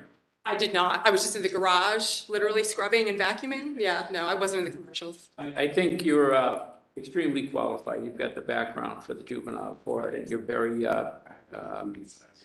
into such that court, and people in that court I find are just so dedicated to that court. It's really when I go in, I don't go in much, but when I go in, I get that feeling from everybody. I think it's going to be a great fit in Pittsfield. And when I'm out there in a few weeks, I'll let you out there. I'll buy you a coffee. But I'm going to vote for you. Thanks. Thanks very much, Councilor. Councilor Devaney. See you. Thank you for coming that distance. I think that Justice Island beat you. I think he had to come further. But It was my it pleasure. my pleasure. First of all, how did, before the JNC, how many were there? How many? Oh, 12, I believe. I believe it was 12. 12, yeah. Well, there's 21 should be there, but let that go. I can't do anything about it. But so tell me, how did you, well, I like your background. Department of Family. I'm not a fan. Yes. I think of Harmony. I think of Baby Bella, so many that you know, help them. So I'm just wondering, if you could be candid, how do you think that could be improved? So that's a big question. Obviously, the Department of Children and Families is an enormous agency. And there's so many different factors in how they operate and what they do. I think that what I would want to say, and not to simply just sort of be defensive of them, but truly to put it out there that I know the public hears about the tragedies, and they are undoubtedly tragedies, but there's so much good work that goes on at the department. There's so many success stories, and you know, we don't hear about those, but like any agency, certainly it can be improved.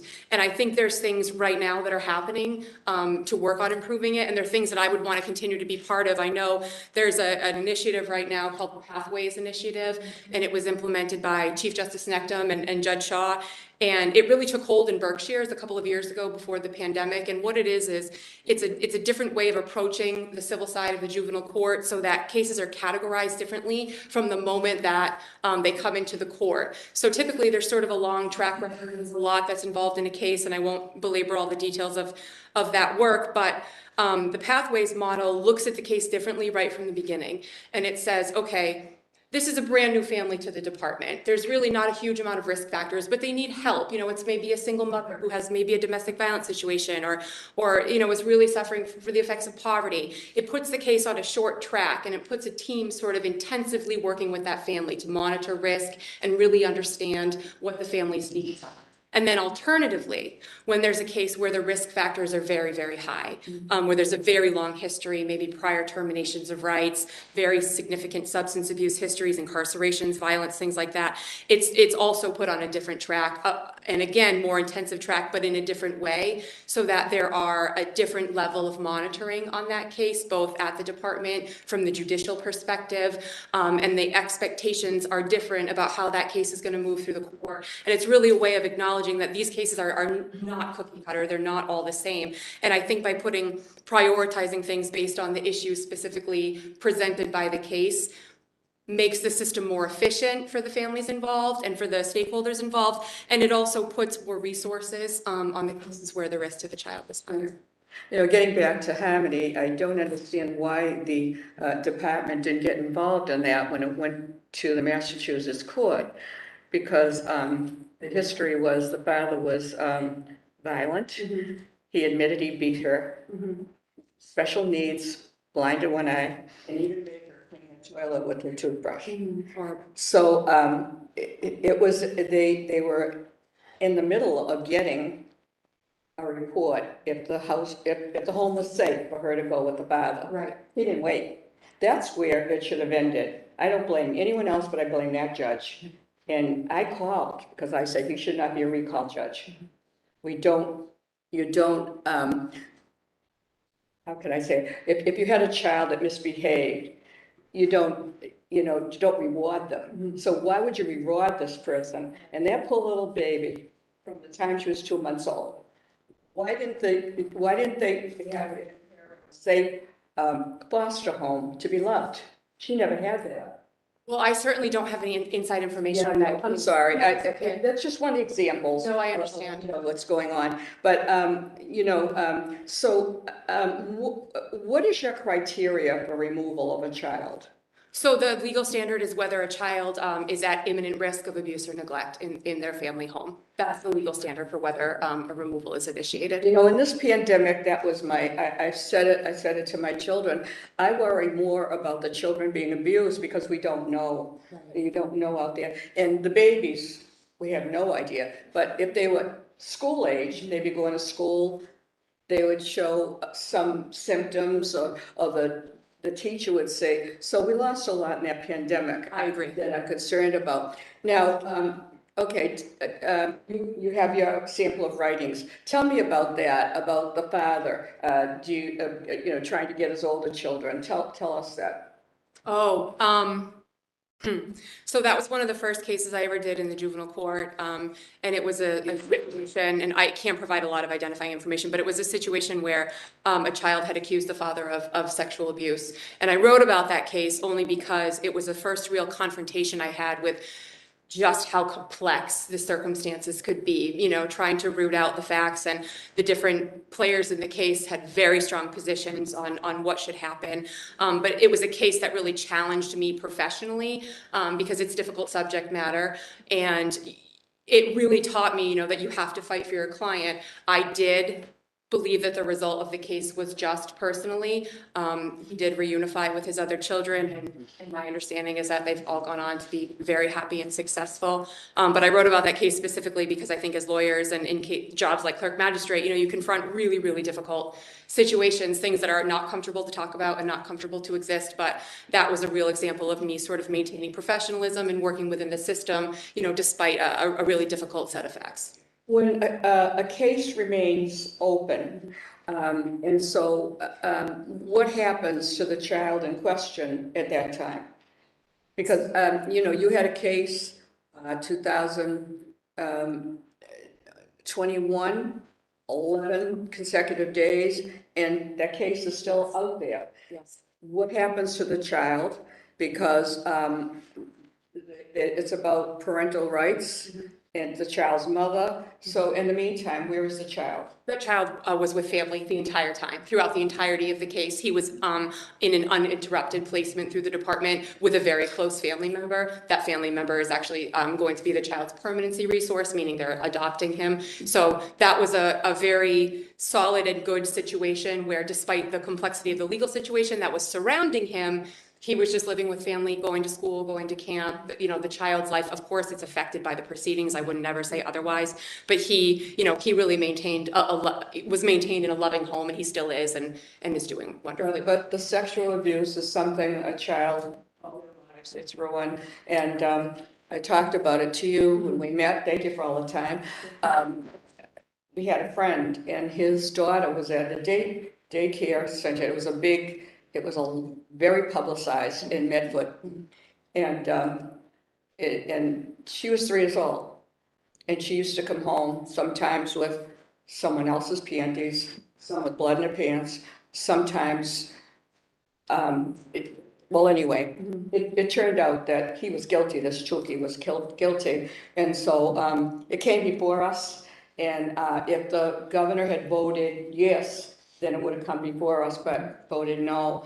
But that girl is a woman now. She's a forensic specialist. She's in California, and she's never had a lasting relationship. She's been engaged twice.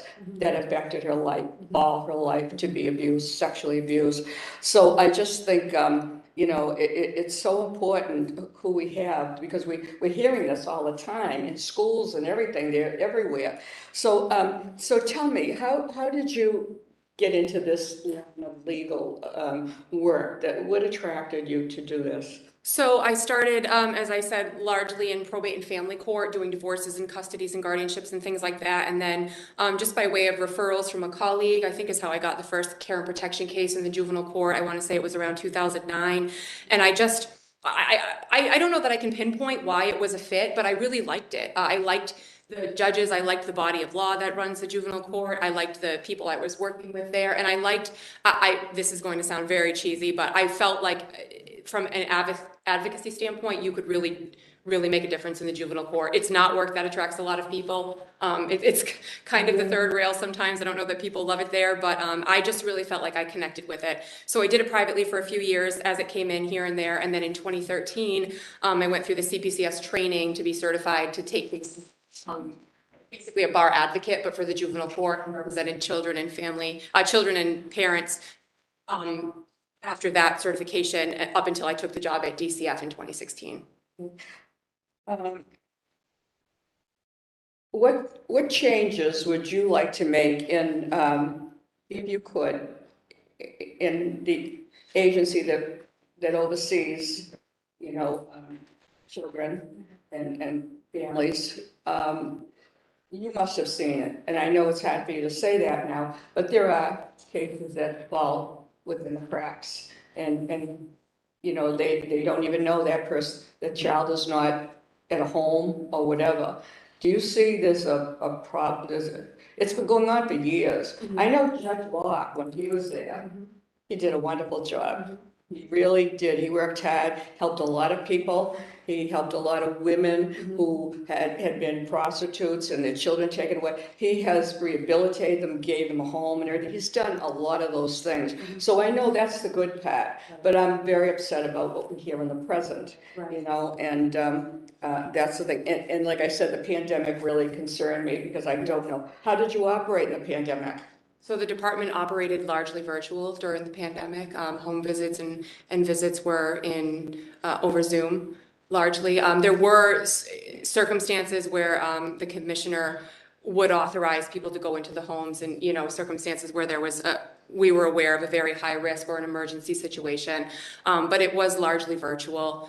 I will say that following some of the tragedies that have been publicized, the department has made some strides in that area to try to make things better. I know they recently implemented a new reunification policy that's been rolled out, and what that did is require higher levels of management to review a situation where any child is on the way home through the reunification process, and it also involves the legal team in a way that it might not ordinarily have been. So now, before a decision is made to send a child home, there's a much more comprehensive review of the case at a higher level of both legal and clinical management to ensure that that's safe. So there's a lot of things that are being worked on to improve, the I like the idea that you worked in private practice too.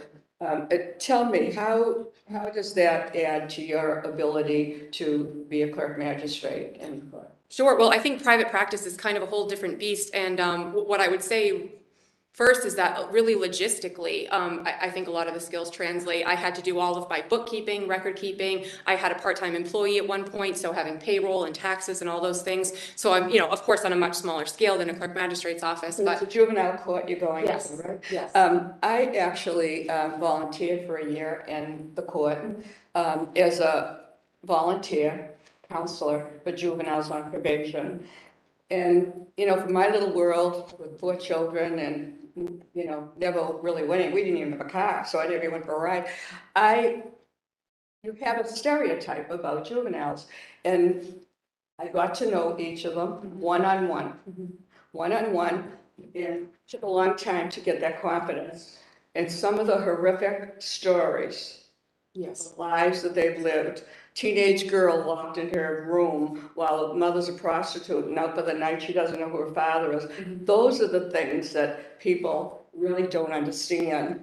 And, that was a good experience for me, because how would I ever be, see that? So,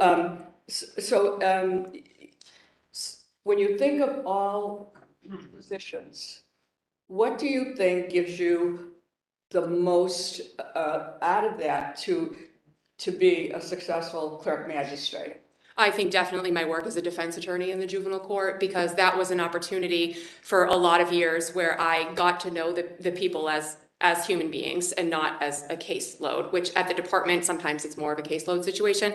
But on the defense side, I represented a lot of children who had the type of life that you've described, and you're in there and you're in the foster home with them and you're getting to know them as a person and talking about their problems at school, their problems at home, what they need to do better. And also working with the parents, there is a lot of stigma about a lot of these parents who have horrible addiction issues. They're stuck in a cycle of violence. They really have struggled, and it's a balancing act, the rights of the children.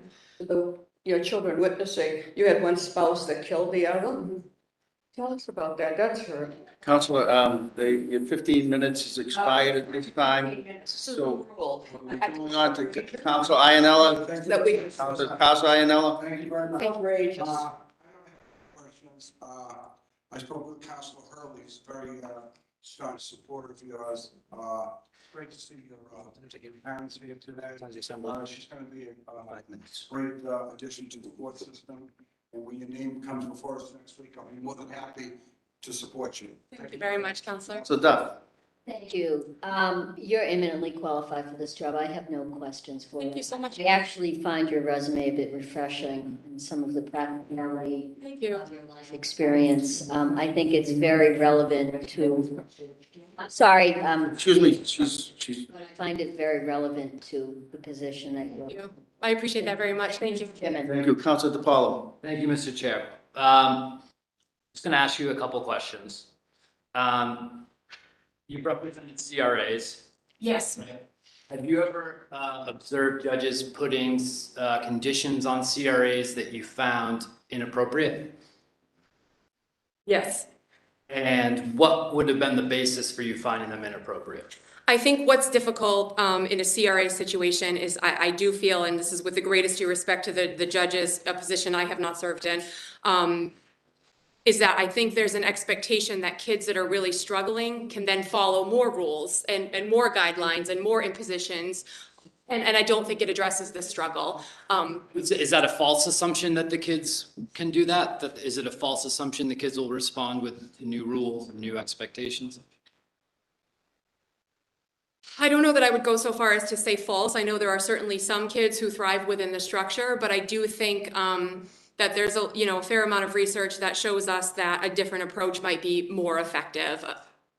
Have you visited any of the group homes where where children in Yes. your area of the state would be sent? I represented many adolescent boys on the CPCS side that were in group homes, and I would meet with them there regularly, yes. And so that would inform your work as a Absolutely. straight, I presume. Absolutely. And how about Grafton Job Corps? Did you meet a lot of children there who were also court involved? My role with them wasn't really, that was a very entry level position, when I worked there, but they were, a lot of them had come through the foster care system or were court involved, yes.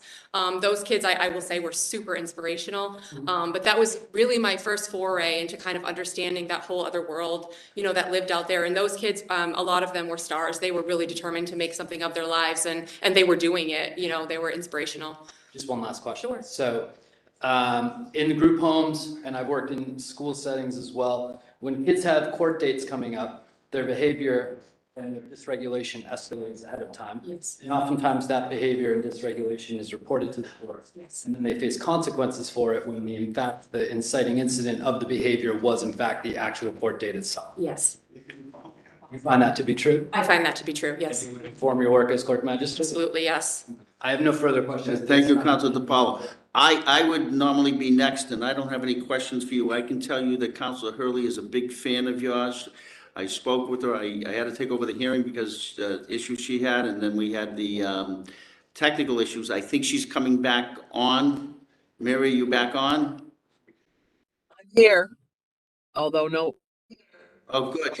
Mary, you're up. We're all done except for you. Well, I want. You can close out the hearing. You don't have to say anything. So I figured I always Mary, have the you're going last in word, and Terry. out. You know that. Oh, darn. Mary, we're having trouble. You're going in and out, so. I think.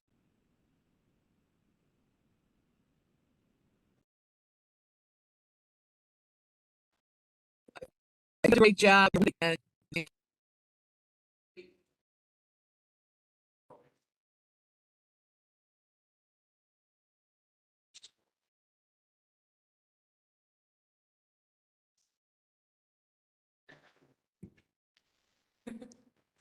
hi.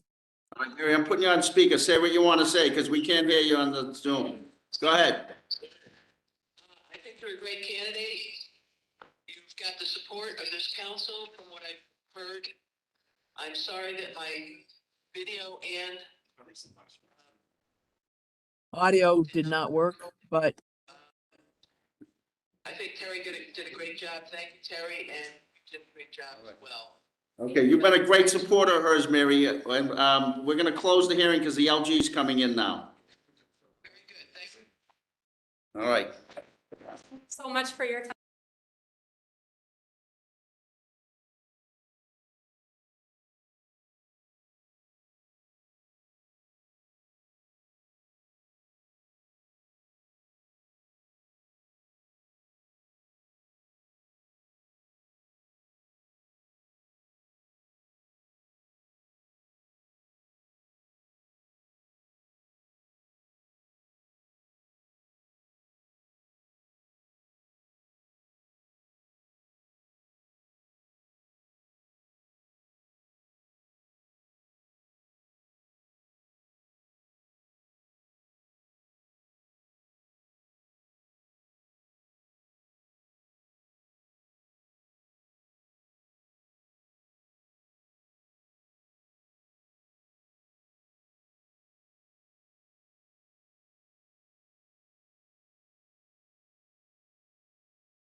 call our assembly to order, and I recognize Councilor Ferrera for our prayer and pledge today. Thank you, Judge. Thank you, Governor.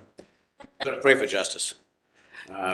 Yeah, so while I was in one of 3 funerals I have this week, I felt like Councilor Devaney this week, going to 3 funerals, but I looked through the missal and I found this prayer, so it was pretty good.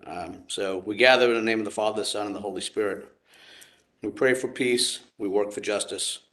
Among cultures, nations, and all generations, we pray for peace and justice. Between faiths, denominations, and those who seek God, we pray for peace and justice. Among family, friends, and strangers alike, we pray for peace and justice. For those who are hungry, rejected, alone, we pray for peace and justice. To end violence, hatred, and misunderstanding, we pray for peace and justice. For a world torn by war and the threat of destruction, we pray for peace and justice. Thank you. Allegiance to the Allegiance to the flag. and To the republic. Which he stands. This will.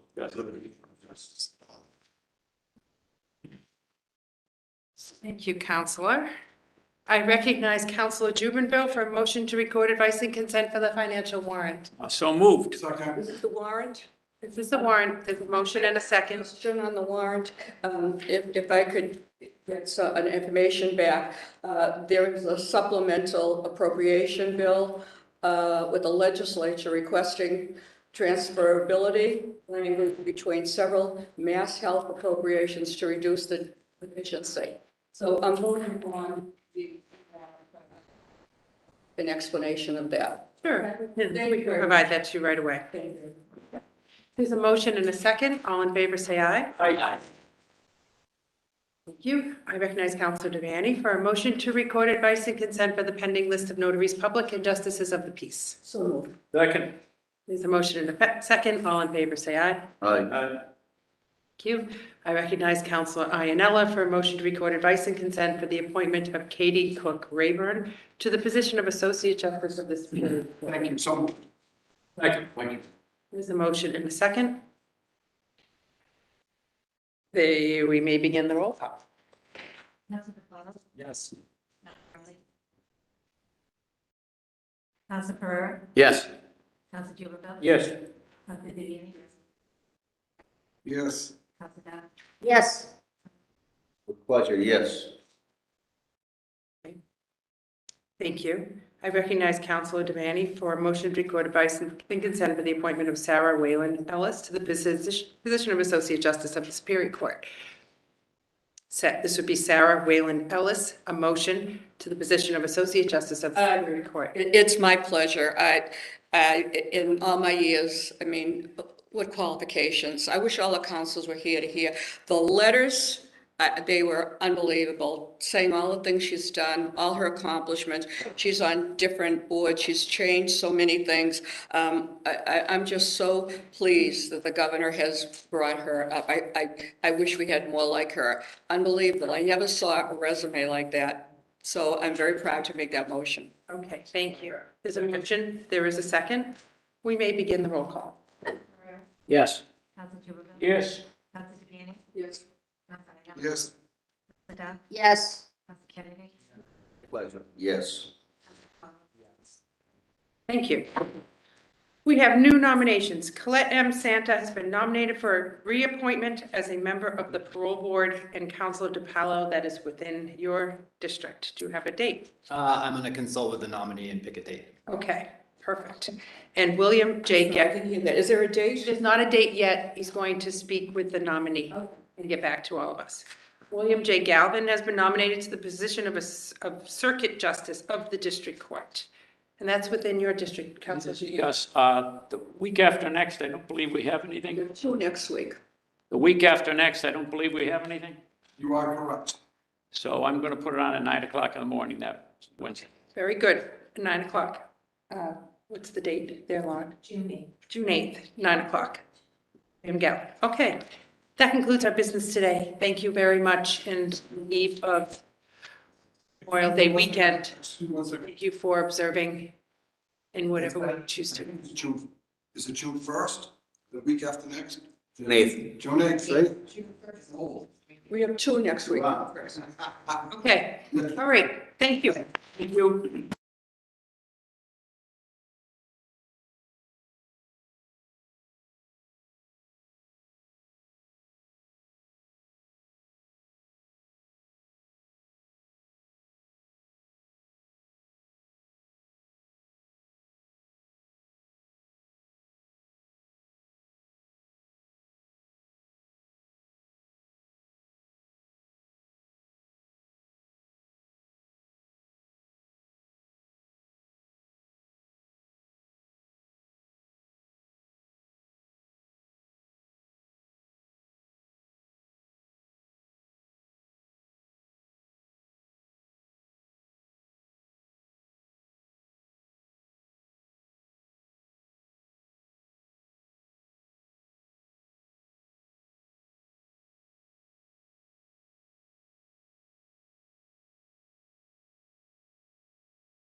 Hello? Hello? Everybody can come Good in. morning. Public hearing, everybody's welcome.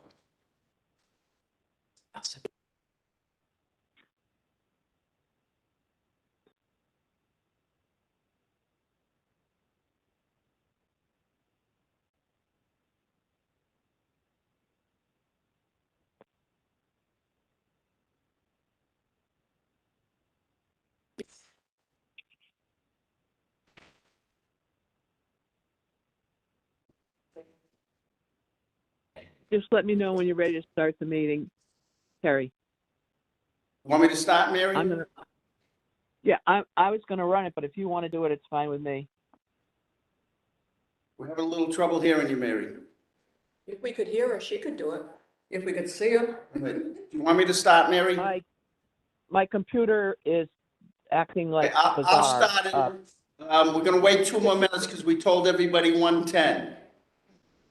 Okay, that's what, Terry, if you do that, I'd appreciate it.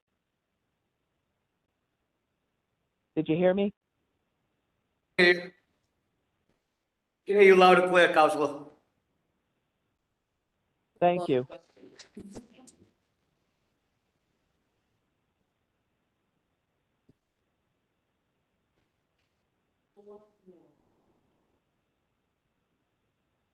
Piece of cake, All reappointments. great, judges done great, nice and easy. It's our job. Can't do it. All doing.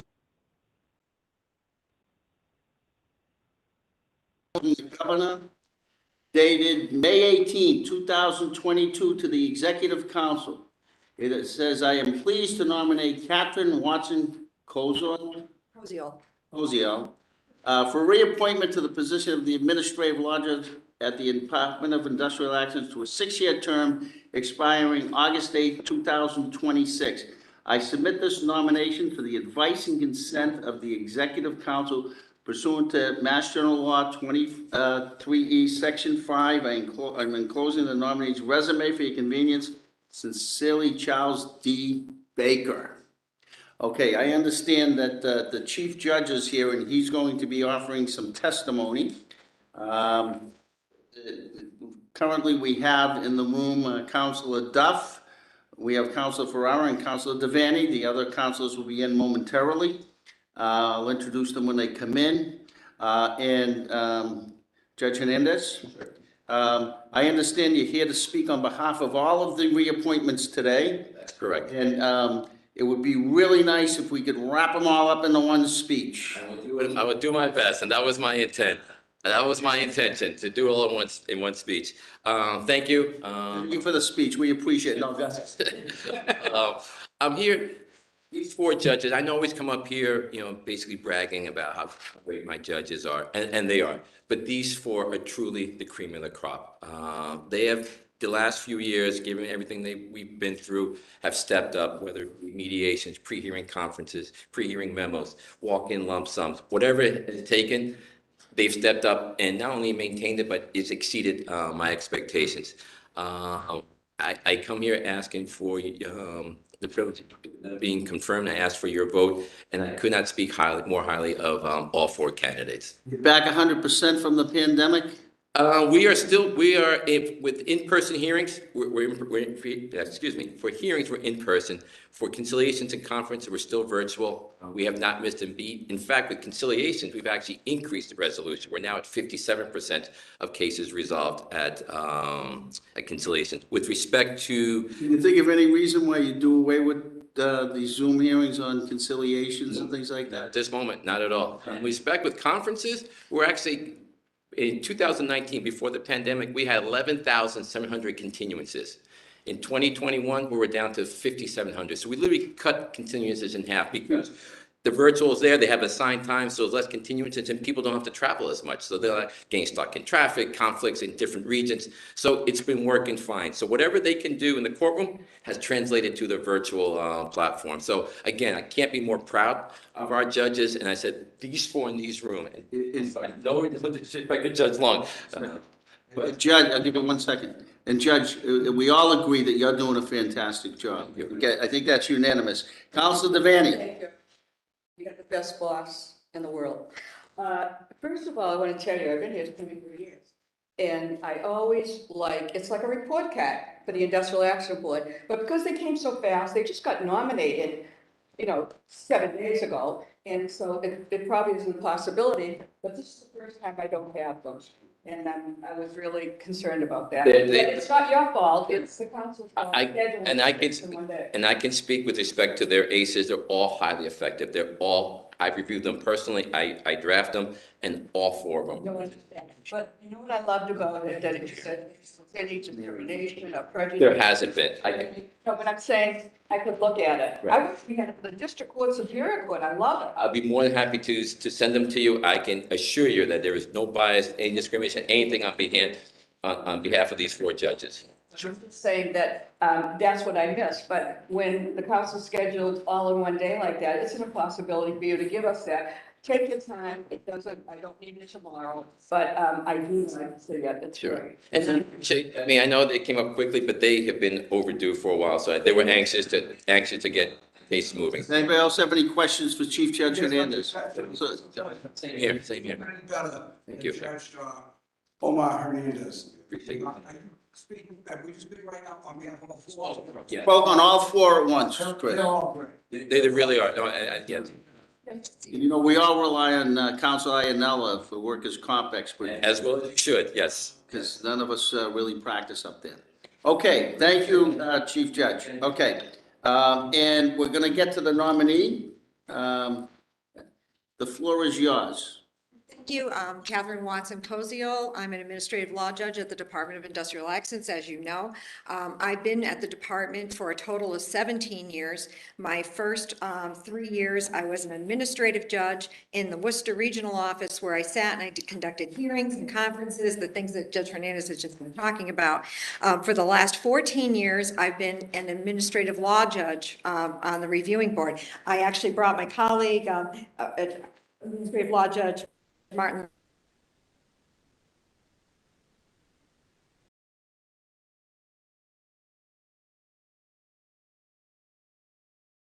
But he's not speaking, he's just. He's learned well.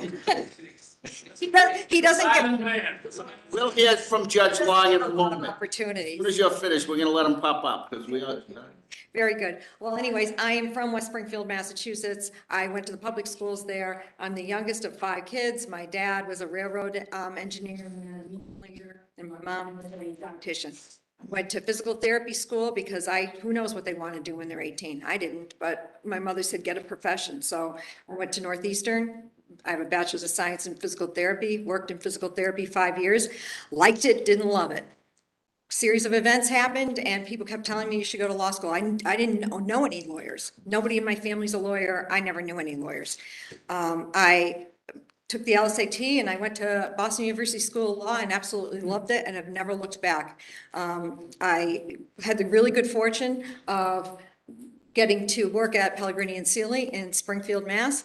And they hired me as a clerk when I was still in law school. And then they hired me as an attorney and they taught me what I know about workers' comp. And from there, I worked for Associate Justice Kent B. Smith of the Massachusetts Appeals Court, and he's extremely well known. Unfortunately, he's passed away, but he was extremely well known for criminal procedure. He wrote the mass practice series, and he's the one who actually got me into writing mass practice for workers' comp. But he was like my mentor. My dad died when I was 15, but Judge Smith took me under his wing, and he was always telling me, "What are you doing next, kid? What are you doing next, kid?" So the next thing I was a staff attorney. Then he said to me, "Okay, you've been a staff attorney 8 years. It's time to move on. Why don't you apply for one of these DIA judgeships?" And I did, and I really liked it. But I really loved appellate work. And so when the opportunity opened up, I applied. And as an administrative law judge, we sit on 3 judge panels to hear appeals from the decisions the judges make. So that's our primary difference in our job description, because after us, if you appeal from our decision, you go to the appeals court. There's no review in the Superior Court. So it's a little bit different procedurally how you get up to the appeals court, but we're the intermediate. And I love it because I think people need to have certainty they can, so that they can make decisions on whether they should settle their case, whether they shouldn't settle their case, whether they should challenge what we write. And I think it helps because when you're an AJ, you can have a really great, exciting case and write a beautiful decision, but nobody else sees it. And if the parties don't appeal, maybe the issue never gets percolated up. So I feel it's very important work and I enjoy it. And I would just ask if you would kindly vote in my favor. Excellent statement. We're going to let Judge Long pop up for a minute since I messed up the hearing. Again. All right. Come on, step up. It's good to see you again, Judge. Nice to see you, Counselor. You're coming up in December, right? From what I understand, hopefully. Yeah, well, I hope so. Let's see how he does. Yeah, let's see how he does today. So, councilors, it's an honor and a privilege really to be here to speak on behalf of the reappointment of Judge Koziel. The past 5.5 years, I've been working alongside closely in person, and the last couple of years remotely. And it's based on that experience that I would suggest to you that everybody in this room, all the stakeholders in the workers' comp system will benefit by her reappointment. Not only because of her temperament, her compassion, her understanding of the law. She literally does write the book on workers' compensation. So to have Judge Koziel as a resource at the Department of Industrial Accidents is invaluable. And we are all lucky to have her put her name in to be nominated. I know that a lot of people are concerned about judicial temperament and how does the judge act. I cannot say anything but give the highest praise for Judge Koziel's judicial temperament. Not only does she give litigants and their lawyers the utmost respect, but I think what has driven it home for me is before I became a judge, I would deal with pro se litigants every once in a while. I never really understood or saw how it worked from behind the scenes at the reviewing board. What I've seen Judge Koziel do with her pro se litigants is treat them as if they were the highest paid lawyer from a Boston or a Springfield or any firm. Counselor Iannella up again there? I would put him up there, yes. But this is what I'm saying. The way that she treats the pro se litigants and the litigants that do not have attorneys, I think speaks volumes. She gives them the resources, the opportunities. She directs them to exactly where they should be, where they should go. And it's that type of an attitude that I think speaks to her professionalism and just also to her as a person. So again, I would give the utmost support. Thank you, Judge. And hang around, we might want to have some questions for you. How many times you had to overturn our other nominees? Go ahead, Counselor Jubinville. I'll tell you right now, none. So where do you sit? In Boston. Okay, is that where you both sit? We both sit in Boston, yes, but with the virtual, a lot of the stuff we're doing is virtual, but. And do you say she's got a good temperament? Absolutely. You ever see her lose her temper? I don't think I ever have. Been looking for a woman like that all my life. This guy found her. This guy found her. Thank you, Counselor Jubinville. Thank you, Judge. So is there anybody in opposition? Okay, Counselor Ferrara, you're up. Thank you. I have no questions. Excuse me, I'm not done. No questions. No questions, but I have a comment. That's just Get a half-hour statement to Yeah. get the timer ready, 15 minutes. I have 14 more minutes. I don't do comp work at all, ever. But I do rely on Counsel Iannella. Sean Flaherty also reached out to me and Mike Occasion as well. And they're big fans of all four of you. So you do a great job in making sure that injured workers are treated fairly and properly. So I appreciate all of your efforts. Thank you. Counselor Jubinville. I don't do workman's comp or workers' comp either. I count on Counsel Iannella and to give me the recommendation, and they're thumbs up with you, so you're fine with me. Counselor Devaney. Nice to see you again. Nice to see you. Thank you for coming a distance. The council scheduled 6 hearings today, and I met with people Saturday, Sunday, Monday, and Tuesday. And I'm really grateful for the people who take from their weekend to meet with me, because I want to know the whole person. I already know you, and I know the people, but I want to know what's happened on the board and have it changed and all of that. I was very impressed with you, your writing, and what could be more apropos of this conversation? You wrote a book about that, right? Tell us about how you did that and how.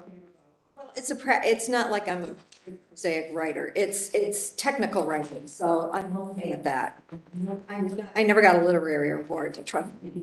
It's really giving synopsises of what a case is held and what it means for. It's a practice manual for lawyers when they have a case, like what is the law, and to judges in training. You know, the district court judges, the superior court judges, they do training every year. And the Flashner Judicial Institute runs their trainings and provides them with those books. So that was like a year of doing that. And so I assisted him. You know, he was the author, I'm just the co-author, so I assisted him in the preparation of that. I don't know whether this is apropos, but when you look at, when is the first time you came before me? 18? 2000, it must have been 2005, at the beginning of 2005, because I started in April of 2005. Well, you've done a great job. I've heard good things about you. And believe me, I hear there isn't. And I'm so pleased with the whole board now. You know, I couldn't say enough about it. So tell me, I don't know whether this is appropriate, but is there, you know, one disabled person that came before you, that you had a case that you will stand out in my memory, that was so significant, maybe it was so rewarding? One that I, as a judge, that I had as a judge. There's a lot of them, so it's really hard to say because there's a lot of them for a lot of different reasons. And I think the one that was really the saddest one I saw was this man that they thought that he was dangerous. He was in so much pain that he was just like really difficult. And I felt bad for the man because we ended up having a state police officer at the department, and it really wasn't a case of him being a violent person. He had complex regional pain syndrome so bad that he showed up in my courtroom in January, this was back in Worcester, in a t-shirt. January in Worcester is not t-shirt weather, but he couldn't stand having anything touch his skin on his arm. And that was a heartbreaker. But you know, I hadn't seen him before that date. And it was actually one of the other judges that had the case before me. So I didn't know what his situation was. And I was getting information from an attorney who was like, he's threatened me. And I'm like, okay, well, you know, then you go through the senior judge and they all agree to have a police officer there. But in the end, I felt he really wasn't a threat to him, which was just very sad, very sad. You have had so many in all these years. Do you ever follow up with any of them or hear how they did at, you know, coming before you disabled and what their future was? Do you ever find that out? Not really, unless an attorney tells you what they're doing now. I had one back in the day when I worked at Pellegrini and Saley, and he was a young man who'd been run over, well, he operated a pipe bending machine. And he was actually my client, and they took the pipes from the bottom of the pile and they all rolled over on him, 3,500 pounds of pipes on him. And he couldn't go back to construction work. And he ended up putting himself, you know, with the help of Oak Rehab, putting himself through Hoyok Community College. And he's extremely successful right now. So every once in a while, he'll call me up and he'll say, hey, guess what I'm doing now? And it's usually a new business venture or something. So that's really nice. Yeah. Well, I'm very happy that you stayed, you're up for reappointment, and I love the board, I love your boss, and it's a nice feeling. It really is nice to have you. And I really enjoyed meeting with you and catching up on the years that you've been on there. So thank you. Well, thank you. You, Councilor Iannella. Thank you very much, Mr. Chairman. I don't have any questions. He's done a great job. For that matter, the whole bunch. was excellent. The whole bunch, all four of them were excellent. I didn't meet with any of them like I did the first two because these people get great reviews from the employee bar, whether you're representing an employer or an employee. These people are all fair. They give everyone a fair shot. That's all anybody ever wants. And you got the best supporter in town, the Chief Judge, Omar Hernandez. Looking forward to supporting you this week. Thank you. So Duff, I concur with Councilor Iannella, who's actually the only one of us who is an expert in your field here. But there's no reason to prolong these hearings for nonsense. You're eminently qualified, you're doing a terrific job, you have great reviews, so I have no questions. Mr. Paula. I hear you do a great job, same as everyone else, except Councilor I know I don't do this practice area, but a few phone calls with these reappointments. And as long as the board is looking out for injured workers and the attorneys and the colleagues have positive things to say, I feel good too. So I look forward to supporting you this week. Councilor Hurley, can you hear us? Yes, I can. You're up. I am very pleased and honored to be able to put your name in nomination next week. Your resume is absolutely fabulous, Judge Koziel, and I would also indicate that obviously you got an A+ rating from Pellegrini Sealy and also from some of the folks in Boston that I checked with. So I'm sure that you're going to, from what everybody said, you will be voted on favorably, and keep doing the great job you've been doing. Thank you. Okay, Councilor Jubenville, did you have another comment? Okay, we're done. Next.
Go.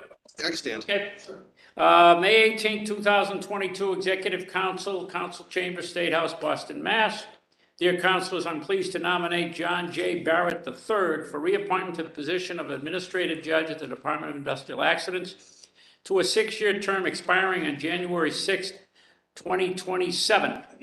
I submit the nomination for the advice and consider Executive Council pursuant to Mass General Laws 23E, Section 5. I'm enclosing the resume for your convenience. Sincerely, Charles D. Baker.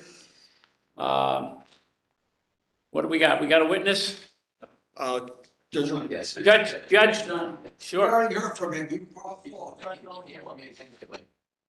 We'll take that as a yes vote. A thumbs up? Okay. Tell us briefly, we work under the law of brevity here. Thank you.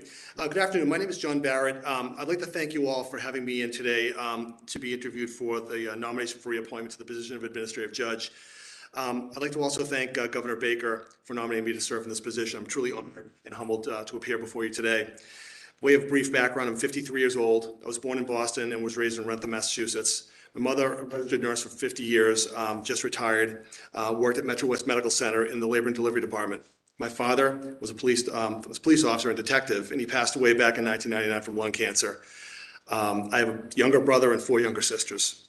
I've been very fortunate in my career. I just want to say that right up front. I've served 2 communities as a police officer early on in my career, and I've worked for 3 well-respected law firms as a trial attorney focusing on workers' compensation and general liability cases. For the last 7 years, I've served as an administrative judge, and it's been a privilege of a lifetime to do that. I've thoroughly enjoyed working with the parties and counsel from initial conference through the hearing stage. I've also managed more than 200 mediations in regular workers' comp cases, and also served as the mediating judge in the opioid diversion program. I'm committed to public service, and I respect the system, respect everybody involved in the system, and I'd be honored, and it would be a privilege to be able to serve for another 6 years. Let me ask you, where were you a police officer? I was a police officer first in Rentham, and I transferred to the transit police in Boston, where I served for 4 years. Oh, good for you, yeah. And your father was a detective where? In Rentham for 25 years. Westwood? Rentham? Rentham. Yes. Okay. Okay, so Councilor Devaney, you're up. Thank you for meeting with me. Oh, you're very welcome. I can't believe that, I had you on a weekend to come out on a Saturday and Sunday. So I thank you for that. You've had hundreds of cases.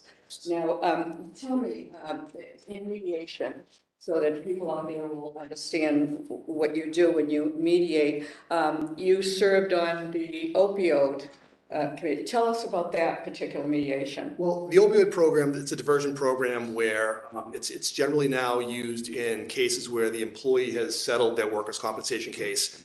And it comes into the system in a couple of ways. Either the employee petitions to come into the system, or the insurance company files a petition to have the case tracked into the diversion program.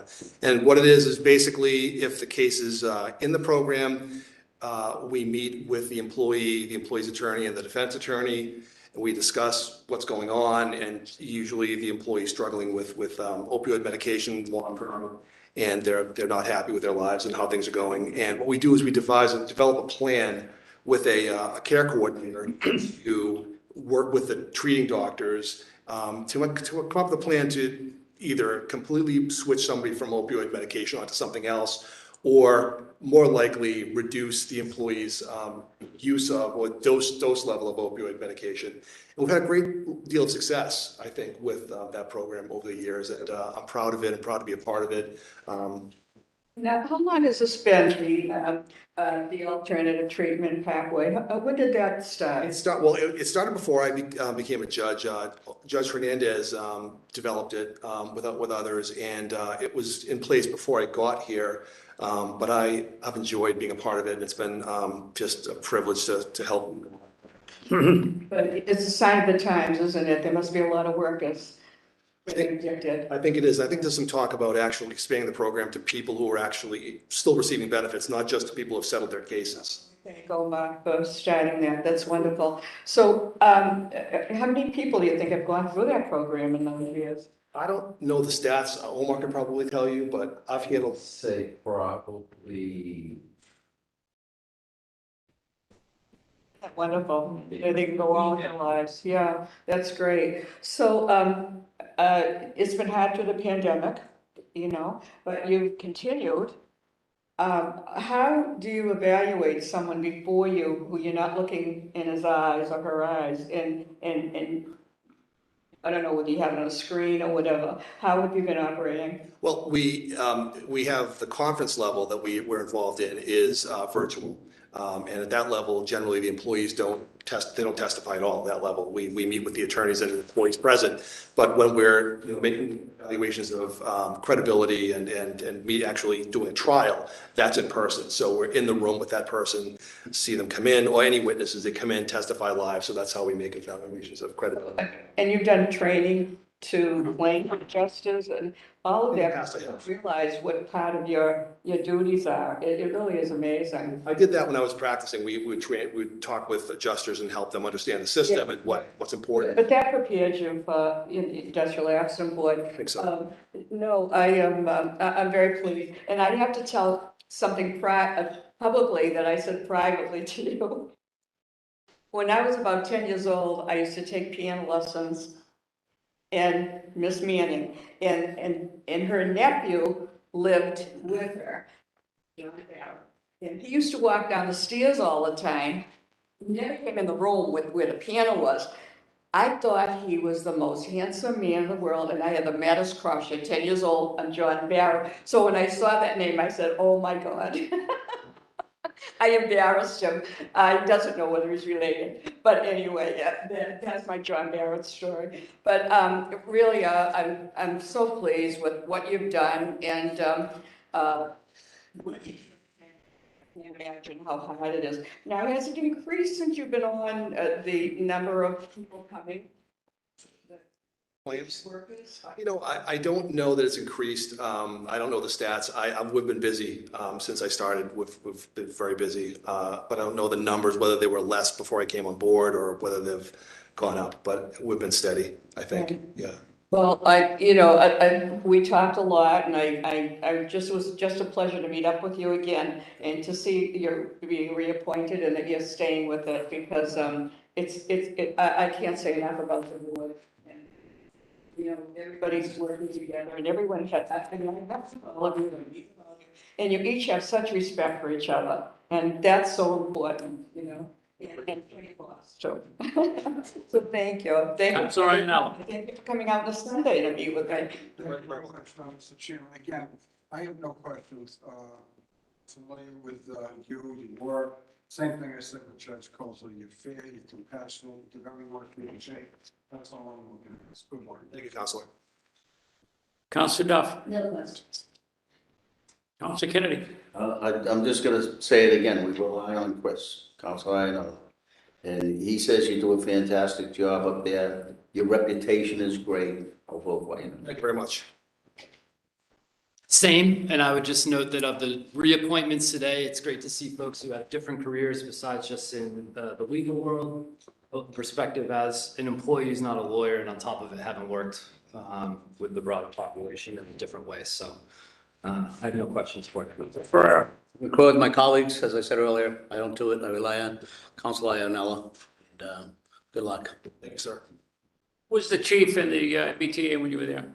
The first chief was a Boston lieutenant who was there for about a month, and then it was Braden? No, he had just left. Braden was there before I got there. It was I forget his name. Was Ball. I forget his name. But it was O'Donovan. John O'Donovan, Colonel of State Police. Yeah, he was there most of the time I was there. Yeah. Good guy. Council Jubinville? Pardon? Council. Oh, I'm sorry, Mary. I'm sorry. Go ahead, Mary. No problem. Mr. Barrett, we talked for a little bit, and as I told you, I rely on Pellegrini Sealy. They give you an A+ rating, as well as some of the folks out of Boston. So I'm going to vote for you and keep doing what you're doing. Thank you. Thank you, Counselor. Like the other councilors, I rely on Councilor Iannella and the chief, and they both give you the thumbs up, so I'll be voting for you. Thank you very much. Thank you, Counselor. I appreciate all your time. Thanks.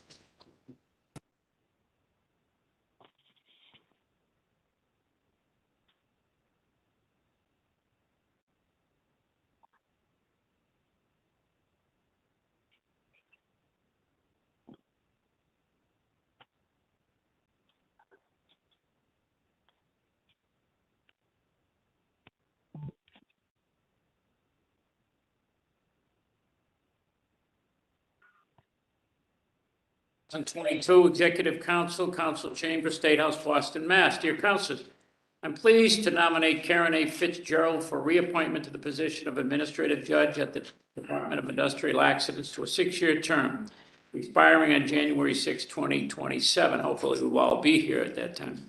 I submit this nomination for the advice and consent of the Executive Council pursuant to Mass General Laws, Chapter 23E, Section 5. I'm closing the resume for your convenience. Sincerely, Charles D. Baker, Governor. With that, Councilor Devaney, you're up. You can sit or stand. Oh, I'm sorry. We got to give you a chance. Hey. You should waive it. I'll waive it. Okay, Councilor Devaney. That was easy. Councilor Devaney. Nice to see you again. Nice to see you as well. That was such a pleasure to meet with you, honestly. And it was fun too. I have to say, you know what I'd like you to do? We're on public access, which I love, and I want, people don't know the difference between an administrative law judge or an administrative judge. So would you tell people in the public what the difference is of your position and your responsibilities? Sure. So it is my position as an administrative judge to hear conferences, issue temporary orders, and then do full evidentiary hearings. We also do mediations, which because of the pandemic, we've been doing a lot more of. The administrative law judge is there as a review board so that any parties that are dissatisfied with the decision, the hearing decision that we write, will take it to them for review. I see. So this has been a difficult year, hasn't it, the pandemic? It has. But you people have continued and you haven't skipped a beat. We have not. Absolutely, wonderful. So these injured workers, have they increased since you've been on, or does it stay the same? Or is there any reason to how many come in? Like Judge Barrett said, I don't know what the statistics are with respect to that, but I can tell you I have still continued working nonstop and been busy, so I don't know if it's the same, a little bit less, a little bit more. I'm not certain of that. But, you know, you have worked in law offices, which means a lot to me. I think you bring a lot to the bench with that. And can you tell us some of the experience you've had in law firms related to workman's compensation and the work that you do now? So for 23 years prior to assuming the bench, I represented employees for the most part. I did dabble a little in insured defense, but the bulk of my practice was employees. I worked in a couple of law firms before I became self-employed and was working with my dad, fortunately for me, for 15 years prior to coming on the bench. My dad had practiced workers' comp for over 50 years, so I couldn't really ask for a better mentor. And so, you know, each case is different. You handle each case differently. You do, you know, prepare as best you can. In talking with you, I saw the influence your dad had. What a wonderful opportunity you had to go to him and ask questions and learn from him. It was wonderful. And I was fortunate enough to start when there were people like Judge Marr who were working for Liberty Mutual and were kind to the new attorneys and you know, helped us out. So I've been very fortunate. Well, he must be very proud that you followed in his footsteps. So what do you think is the biggest challenge on the Industrial Accident Board? Is there a challenge?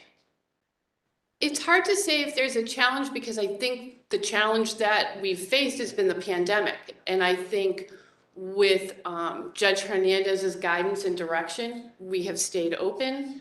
We have continued. We have not skipped a beat, whether we started first with, you know, conference calls on the phone and hearing cases to then going virtual. I feel that we haven't skipped a beat. And I think the pandemic really would have been a tipping point. And are you still virtual? We're virtual for conferences. We are live for hearings. We are probably 95% virtual for mediations. If there's a special circumstance and we're asked to come in to do a mediation, we will do that as well. Right, right. Well, thank you for reapplying and I thank you for all, you know, your time on the board. I thank you for coming out and meeting with me because it was a marathon. It really is. Thank you. Councilor Iannella. Thank you very much, Mr. Chairman. I have no questions. I mean, Judge, you got a great bunch of it.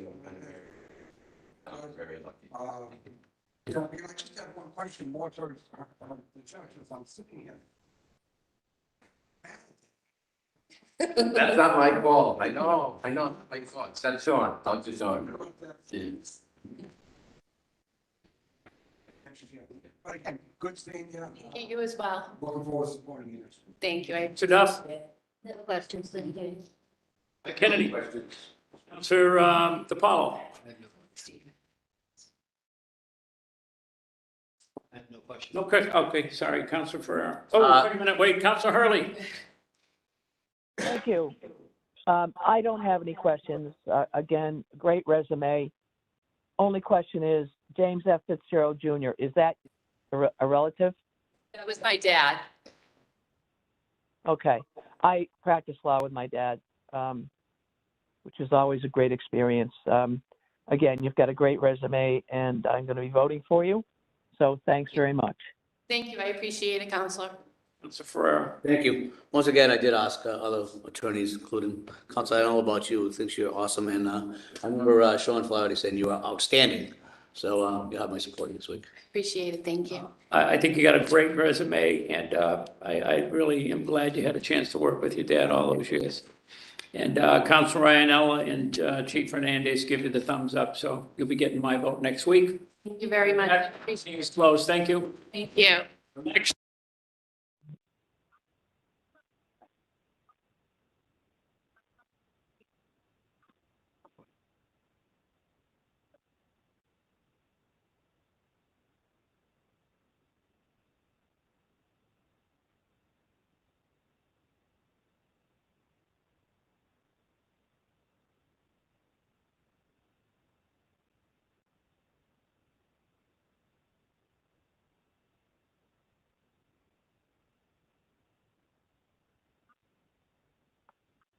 Are we having the hearing on Dennis Mahar?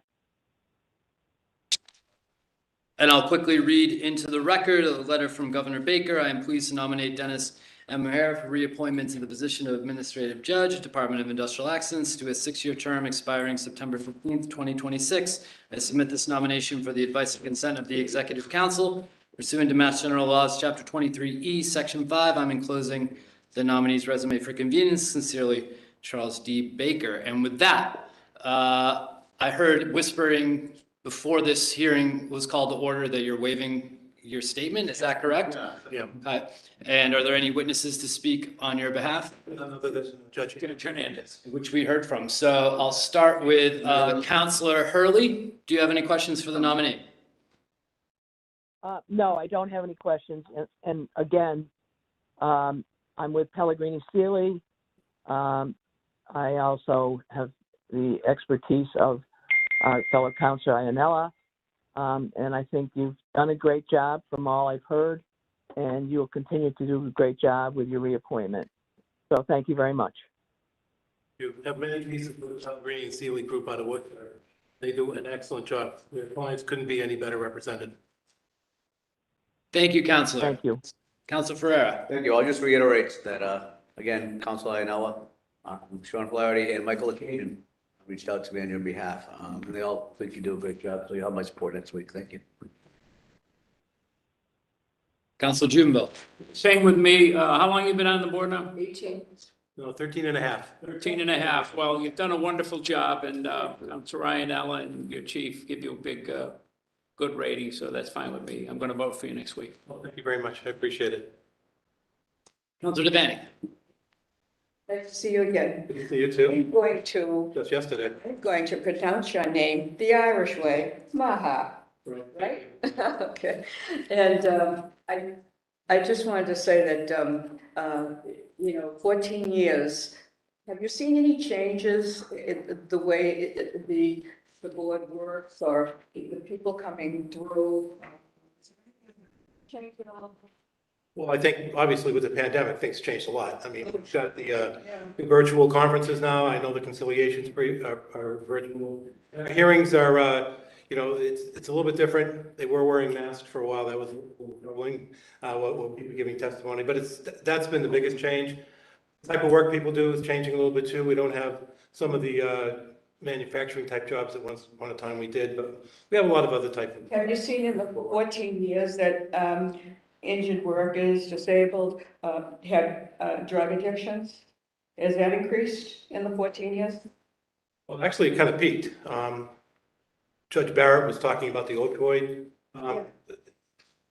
alternative treatment path, but I think opioids were such a big out for painkillers for most of the doctors and patients got them. They reduced their pain. They wanted to have them, and then they just stayed with it. And I think addiction was a major problem. I think as we've all seen in the newspapers, on TV and everything else, that it was a really big problem. And speaking towards the opioid alternative treatment program, it was Judge Hernandez who started it and got it rolling. And one of the things I've seen over the years with that is because of all the publicity about the companies with their addiction plan to get people hooked, that people are starting to realize that they have to be off it. So in terms of getting people off opioids, it's really gotten to be a lot easier from our perspective because they want to be off it. Well, you know, I think that Hernandez should see that this was a sign of the time for the opioid, you know. And now, are they involved with the drug courts, or you can handle it right there with that opiate?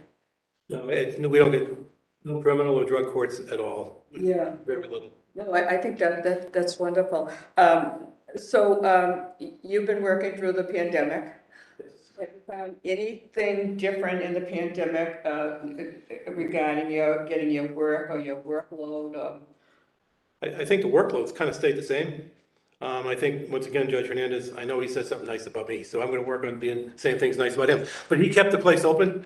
It was really important to do that. I mean, even the trial courts were shut down, but we were still doing virtual conferences, all our motion sessions, all our pre-hearing, our pre-trial conferences, I guess we call them. They're all virtual. We get them done. They move along. Cases are moving. Our backlogs are really reducing. Well, you told me one advantage to the pandemic was that you could expand the print and everything. Yeah, I mean, when you're looking at the medical records, it's a lot easier, and it's a lot easier if you saw me read my my opening in big print. It's much easier to read when you can blow them up. So there was an advantage. A big advantage to that. And Listen, Hernandez talked about the idea of. Thank you for serving for 14 years, and you're working with a great group, and thank you again.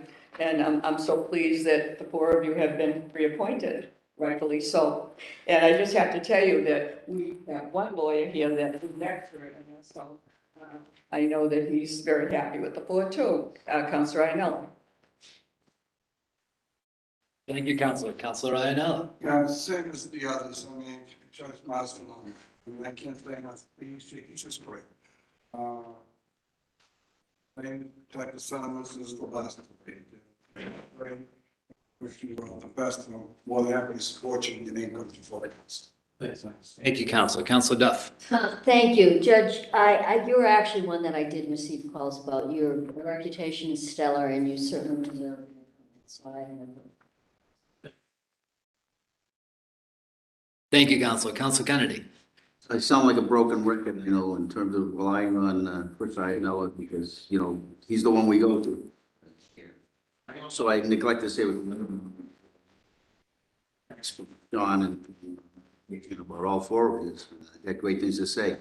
I'm not that good at math, but I think you said you were on 14 and a half years? It was 13 and a half. 13 and a half, and how long is this appointment for? This is, well, it'd be 4.5, right? So 4.5 more years. So using my math, you need one more term anyway, right? You're gonna be back here in a few years to get that little bump at the end when you retire, right? Maybe we'll see about, I have an appointment with Peter or something before that, so we'll see. We'll see what Iannella says about you in 4.5 years and then decide. Yes. All set. I'll vote for you next week. Thank you, Councilor. The only thing I'll add to what's been said here is I think you have a great background. I spoke of this at the last hearing. It's great to see folks who have had career experience outside of the law. You have great community involvement. And I heard the highest possible praise from Michael Occasion, which I think I mentioned to you when we spoke. So with that, I have no questions for you, but I do look forward to putting your name forward and supporting your reappointment at our next assembly. Thank you very much. And with that, this hearing is closed.